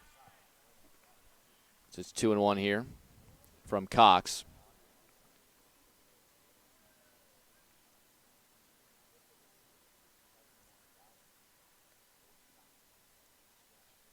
This ball hit hard down the left field line, and it'll be a fair ball. Pulling up at second is Christ.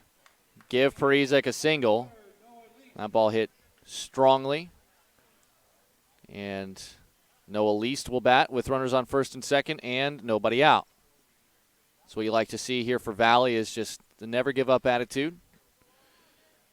Don't care what that scoreboard says. This could become a game very quickly if you rattle off another 2 or 3 hits back to back. Still nobody out. Logan Cox going to try to work out of trouble here as the Tigers have something brewing. Be remiss not to tell you the Tigers did have the bases loaded in the third and fourth, but were unable in each inning to score any runs. As this pitch catches the inside corner, 0-1.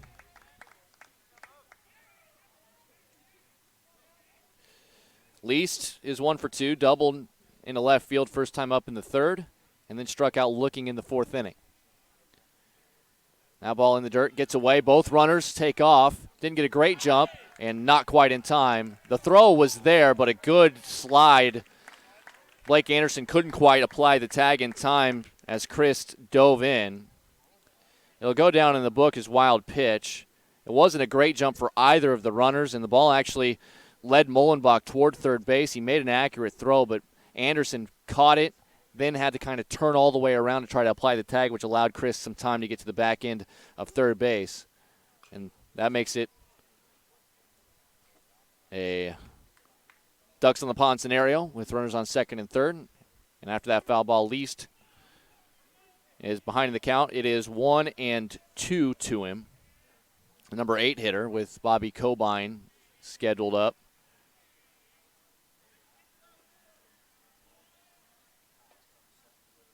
Oh, big breaking ball. Least swings and misses at that one.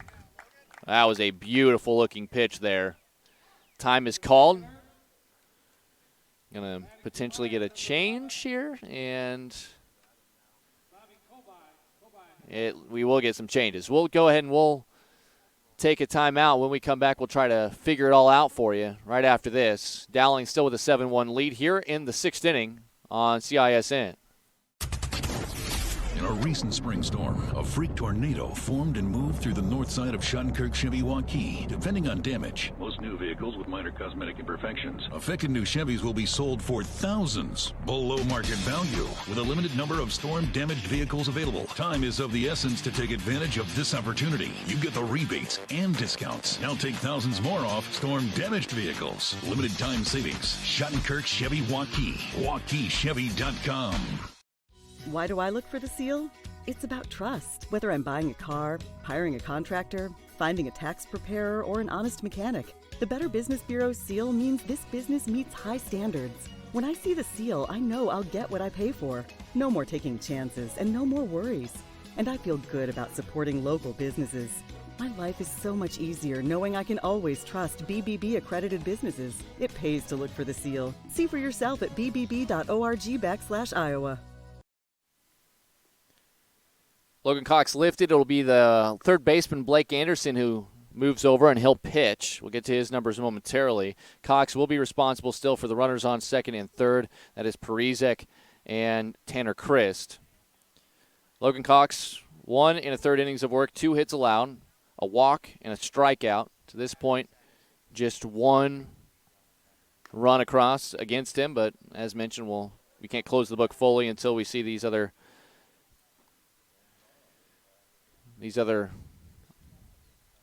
hitters are faced by Anderson. 30 pitches will keep Cox available for Thursday, which I think also was part of this move. 14 were balls, 16 strikes. Not great ratios for McCarger or Cox, balls to strikes at least, but it doesn't it's a scoreboard that matters, and to this point they have done what they need to do on that front. Anderson's numbers, 1 relief appearance. He pitched 1 inning, no runs against him. In fact, no hits against him. He faced just 3 batters and got him 1, 2, 3 with a couple of strikeouts so far this season. So Bobby Cobain, who's batting in the 9 spot, comes up.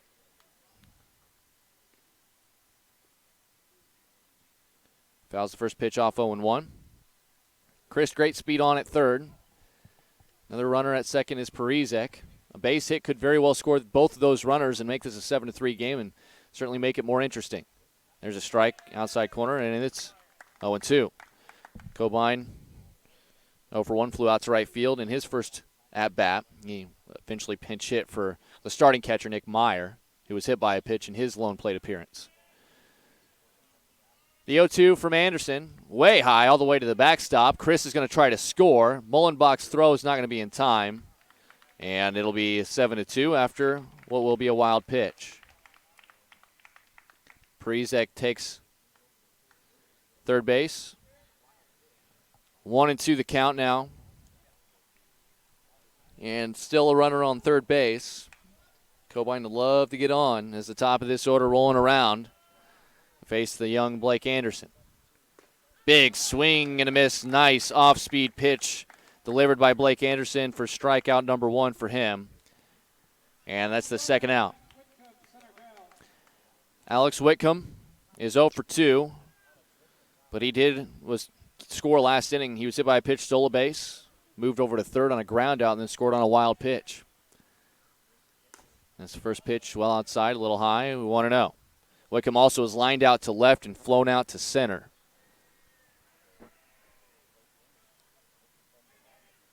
Anderson winds and fires. That's fouled straight back to the screen. 1-1 the count.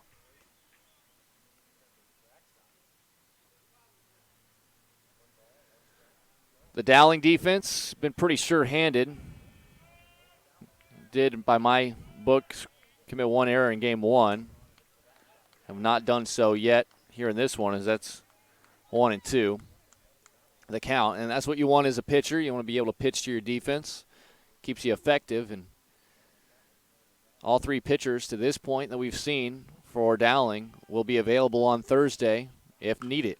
Whitcomb pops it up, right field. A couple steps back for Hemrick. Now he is going to come on, make the catch to retire the side.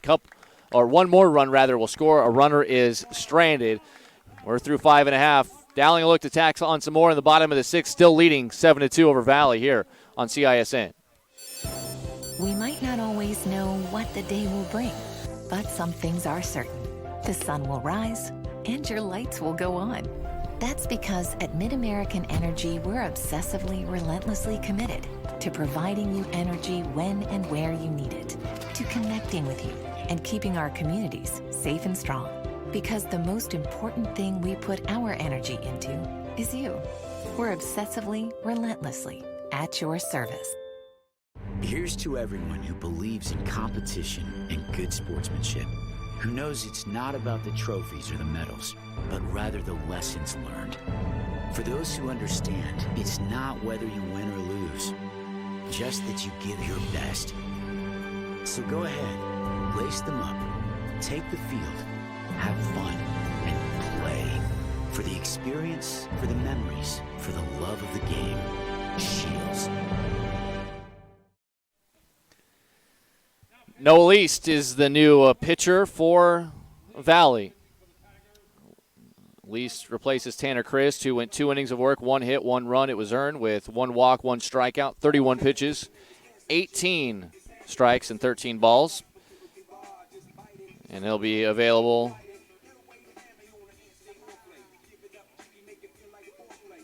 for Friday's game. He will not be available tomorrow. For Least, this is his second pitching attempt. Least through 1 inning. It was a good one. Struck out 1, did not allow a run to score, and did not allow a hit. Opponent's hitting nothing against him. So he's going to try to keep that stellar record up as he'll face 9-1-2 Ben Morrow, who came on as a defensive replacement as part of several changes. He will bat.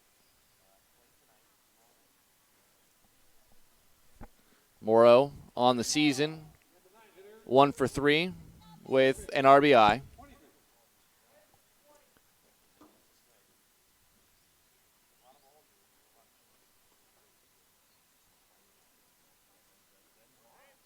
So Morrow will face Noah Lease. Lease was out in left field. He was lifted. Carson Shelton, who started the game, uses the reentry. We talked about it. Every player that's not the pitcher or catcher gets a reentry. And Shelton, who was lifted as part of some changes earlier in the game, now uses his reentry, and he's back out there in left field. As it's 0-1 here to Ben Morrow. And that one low, 1-1. This is one of those games with all the changes both sides. Several pitchers, both sides have used at least 4 pitchers already. Valley, unless 5 runs are scored by Dowling here in this 6th inning, Valley will have one more inning to play. And who knows if we'll see a new pitcher again or if Blake Anderson will be tasked with trying to finish it out. As it's 2-1 here tomorrow. Least fires. Nice curveball in there. Maybe it was a slider. You'll never know. These kids call their pitches whatever they want. It doesn't really matter. Point is, it was a breaker. Good lateral movement on it. And a little bit of depth. Brings a 2-2 count. Wind up for Lee. Stay in the delivery. That's high. Count goes full. Brandon Bickford is the scheduled hitter, with Hank Hemrick the on deck, or in the hole rather. Those are the 3 due-up hitters as Morrow swings through that one for strike 3. 1 away. It's a good start for Least. It will be Bickford to bat for himself here with Dowling up 7-2.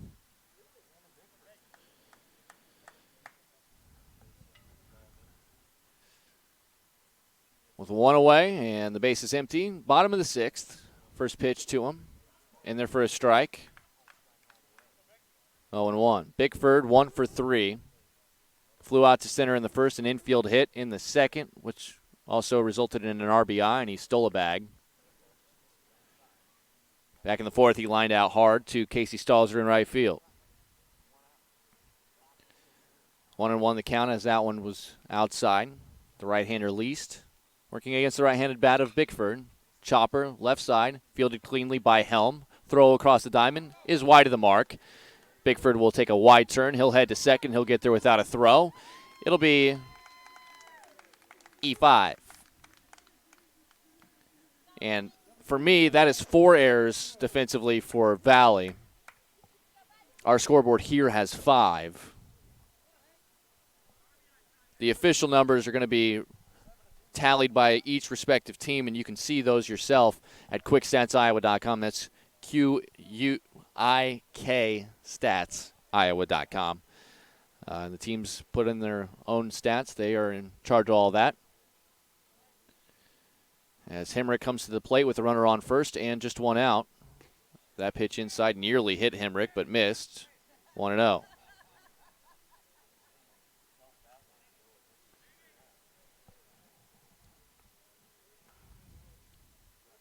1-0 the count. These are some dangerous hitters. Hemrick did hit a home run, which ended the game in 6 innings. Take a home run hack there, but came up empty for a strike 1-1. Hemrick is 0 for 2. In this particular game, he struck out swinging in the first, flew out to left in the second, drew a walk in the 4th, stole a base, and would score a run in what was a 1-run 4th inning. That one in the dirt. 2-1.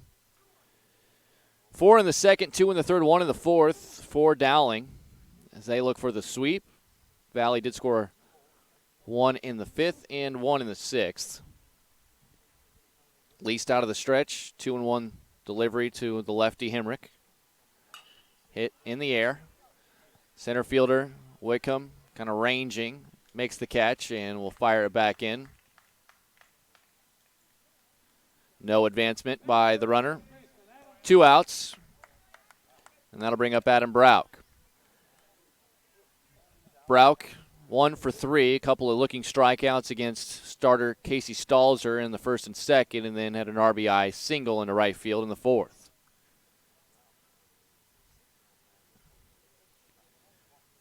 Long look. Least will step off. Bickford dancing around out there at second base. No stolen bases on the year for Bickford coming in to this doubleheader, but he does have 1 here tonight in this second game specifically, as that one fouled out of play right side and 0-1 the count.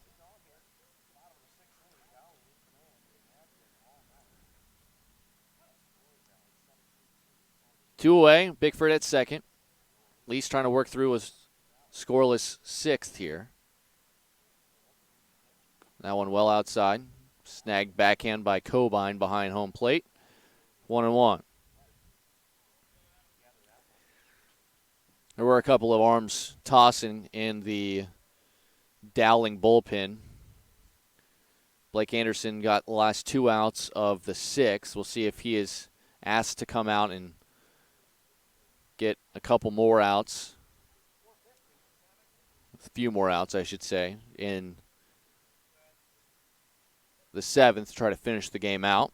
But as you can tell, Dowling was intent on making sure that they were keeping guys available. This is on a hop. Oh, almost no look. Corbin able to field that. It was on the screws, but Corbin kind of ducked his head and somehow got the glove on it, fielded it, strong throw to get the out and end the inning. So the error does not come back to haunt Valley, and through 6, it is 7-2. Valley, last chance, Corbin. Helm, butt off, due up. Coming up next on the Central Iowa Sports Network. Hi, Ron here, head coach of Westside Auto Pros. When your car's on the injured reserve, you want to get it back in the game as soon as possible. I know that. That's why you need to bring it here to Westside Auto Pros. I have a team of experts that can fix almost every automotive injury. Whether it's a fractured joint, a brake, or if your car just got its bell rung, no problem. We can even do a complete physical on your car to make sure it's game ready for the entire season. So bring your car to Westside Auto Pros and we'll get it back in the starting lineup in no time. Hey, you guys are dogging it back here. Let's move it, move it, move it. You want to get stronger, faster, healthier. You want more. You want to be part of something bigger than yourself. A place for people of all ages, all walks of life, that provides opportunities for all to succeed. We do that. We're the why. Build more than muscle. Build a stronger community. Blake Anderson will indeed at least start this 7th inning. We haven't seen throwing recently, but we'll see if there's any difference and any change for Valley. But it will be the middle of their order. Corbin, Helm, and Butoff scheduled to be due up here as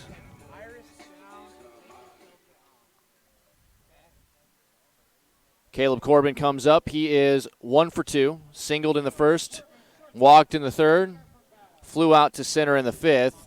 Valley needs 5 to force Dowling to at least bat their half of the 7th. First pitch bounces in. It's 0-1. In the 3rd and 4th inning, we have to keep going back to this. Valley, in each of those frames, had the bases loaded. And Dowling was able to work through it. Joe McCarger actually was on the hill for both of those. This fly ball in right field. Hemrick under it, squeezes it, 1 away. Always important to get that leadoff man as you try to get through the final 3 outs. As it will be Garrett Helm once again to bat. He's 0 for 1, grounded back to the pitcher in the 5th as a pinch hitter. Jake Auer went 0 for 2 in this spot earlier in the game. Big swing and miss in the breaker, and it's 0-1. Dowling and Valley both in action tomorrow as Valley hosting Ankeny. As this is fly ball in the right field. Hemrick started in, backs up, now comes back in. Got a read on it and makes the catch. Quickly 2 outs.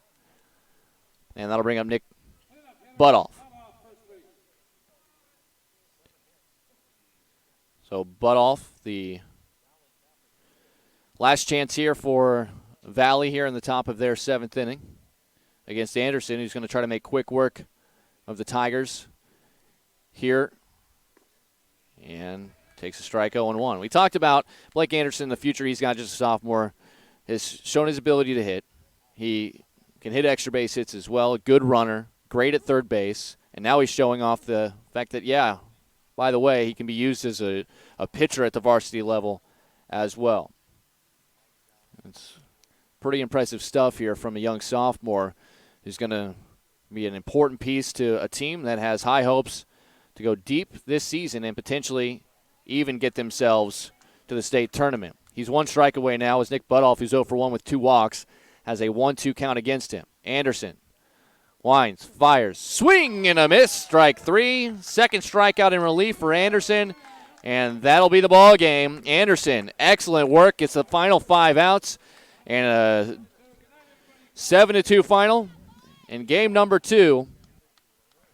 And Dowling improves to 7-1. Valley falls to 4-4. We'll take a break, come back, and give you the final stats after this on the Central Iowa Sports Network.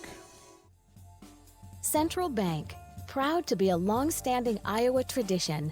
Founded in 1887 in Storm Lake, we've grown over the years from that one location to a bank serving northwest and central Iowa, employing more than 200 people in the region. Being here and being from here, it makes Central Bankers unique in the banking world. Decisions are made here. Investments of our time and resources are made here. For us, banking is still about people. Our reverence for community and hard work speaks to a proud Iowa heritage. Our passion for small business to bold new directions forward for our bank and the Iowans we serve. Thank you for your support of Central Bank. Let's keep it going. Let's plan together. Let's execute for Iowa's small business, agricultural, and individual banking customers. Central Bank is ready to make it happen. Member FDIC.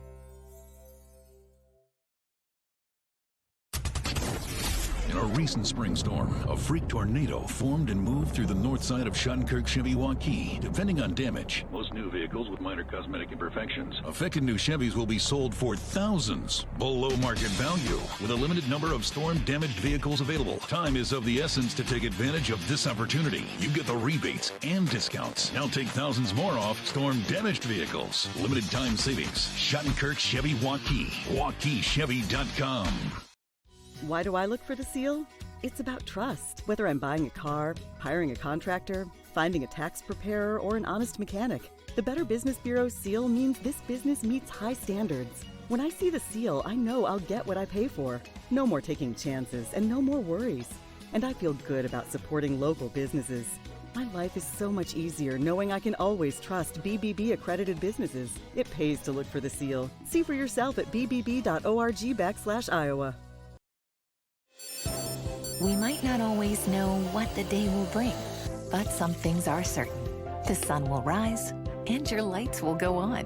That's because at MidAmerican Energy, we're obsessively, relentlessly committed to providing you energy when and where you need it, to connecting with you and keeping our communities safe and strong. Because the most important thing we put our energy into is you.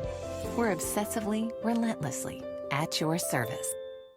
Here's to everyone who believes in competition and good sportsmanship, who knows it's not about the trophies or the medals, but rather the lessons learned. For those who understand, it's not whether you win or lose, just that you give your best. So go ahead, lace them up, take the field, have fun, and play. For the experience, for the memories, for the love of the game. Shields. Wednesday, we're going to be back at it as Johnston will be on the road to take on the Waukee Warriors. That's tomorrow night. This Valley team that we just saw for baseball, softball was playing Dowling as well tonight after the rainouts on Monday. They're on the road to face the Ankeny Hawks. You can watch all of our action all season long, Monday, Wednesday, and Friday typically at 5 o'clock on CISN.TV. Full season pass can be available for you from $30. Single games just $5, so be sure to join us. Johnston at Waukee, Valley at Ankeny, a couple doubleheaders tomorrow night at 5 o'clock for softball and baseball here on the Central Iowa Sports Network at CISN.TV. Now for our numbers, Game 2, a final score. Dowling Catholic, 7th-ranked team, gets the sweep. 7-2 is the final score.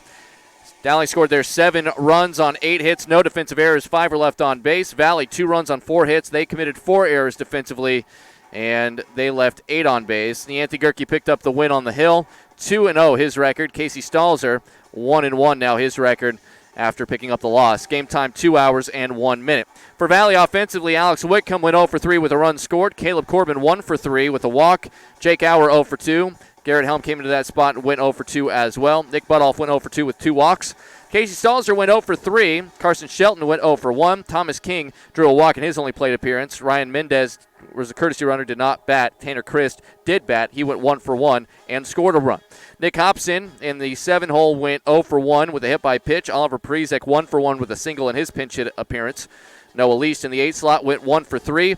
And Nick Meyer was hit by a pitch in his only plate appearance. Bobby Cobain went 0 for 2 in his 2 plate appearances as well.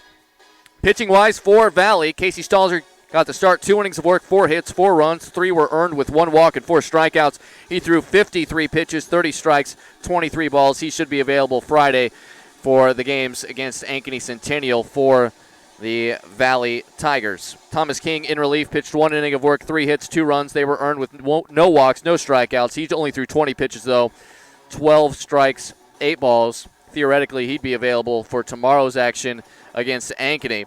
Tanner Chris, 2 innings of work, 1 hit, 1 run. It was earned with 1 walk, 1 strikeout. He threw 31 pitches, 18 were strikes, 13 were balls. For Chris, he will be available as early as Friday. And Noah Least, he threw 1 inning of work, no runs, no walks, no hits, just 1 strikeout, 17 pitches thrown, 12 strikes, 5 balls. Least will be available tomorrow if need be. For Dowling offensively, Dowling went 1 for 3 for Brandon Bickford, the designated hitter. He also had an RBI in leadoff spot. Hank Hemrick went 0 for 3 with a run scored. Adam Brauch went 1 for 4 with an RBI. Charlie Carell went 2 for 3 with 2 runs scored. Derek Enertson went 0 for 1 with a run. A couple of sacrifice bunts as well. Blake Anderson went 1 for 2, 2 runs scored and an RBI. Mac Anderson went 0 for 2. Leo Morrow went 0 for 1 as a pinch hitter. Owen Brock went 2 for 3 with a run scored and 2 RBIs. And the Anti-Gerke went 1 for 1 with an infield hit in his lone at-bat. It was Joe McCarger going 0 for 1 in that spot as well, and then Ben Morrow went 0 for 1 as well. On the hill, the Anti-Gerke went 2 1/3 innings of work with 2 hits, no runs, no walks, just 2 strikeouts. He only threw 36 pitches, 25 were strikes, and 11 were balls. He's available as we mentioned. Dowling has a weird schedule where they play tomorrow against Ankeny Centennial, and then on Thursday at Southeast Polk. So having 6 games in 3 days certainly tests your pitching staff, but they did a great job managing that here in game number 2. 4 pitchers played, and all 4 will be available again this week. The Anti-Gerke, as mentioned, just 36 pitches, 25 strikes, 11 balls. He got the start, he got the win, and he'll be available as early as Thursday's game against Southeast Polk. Joe McCarger, 1 2/3 innings of work, no hits, no runs, 3 walks, and a strikeout. 32 pitches for him, 15 strikes, and 17 balls. He, too, will be available on Thursday. Logan Cox came on for 1 1/3 innings of work with 2 hits, 2 runs. Both were earned with 1 walk and a strikeout. He threw 30 pitches, 16 strikes, and 14 balls. He is available on Thursday as well against Southeast Polk. And then Blake Anderson, the sophomore, went 1 2/3 innings of work, no hits, no runs, no walks, 2 strikeouts, just 16 innings needed for him, or 16 pitches needed for him, 12 strikes, 4 balls. He's available as early as tomorrow against Ankeny Centennial. That'll do it for us. We appreciate you for being a part of our action here as the Dowling Catholic Maroons, 7th ranked, getting able to get 2 more wins. They are 7-1 on the season. Valley falls to 4-4. We'll be back at it with a couple of games tomorrow for you, as always, on CISN.TV. And for our entire crew, Reese Webb out for our camera work. Devin Taylor, our director. My name's Emery Songer. Thanks for joining us. Dowling sweeps Valley right here on Central Iowa Sports Network.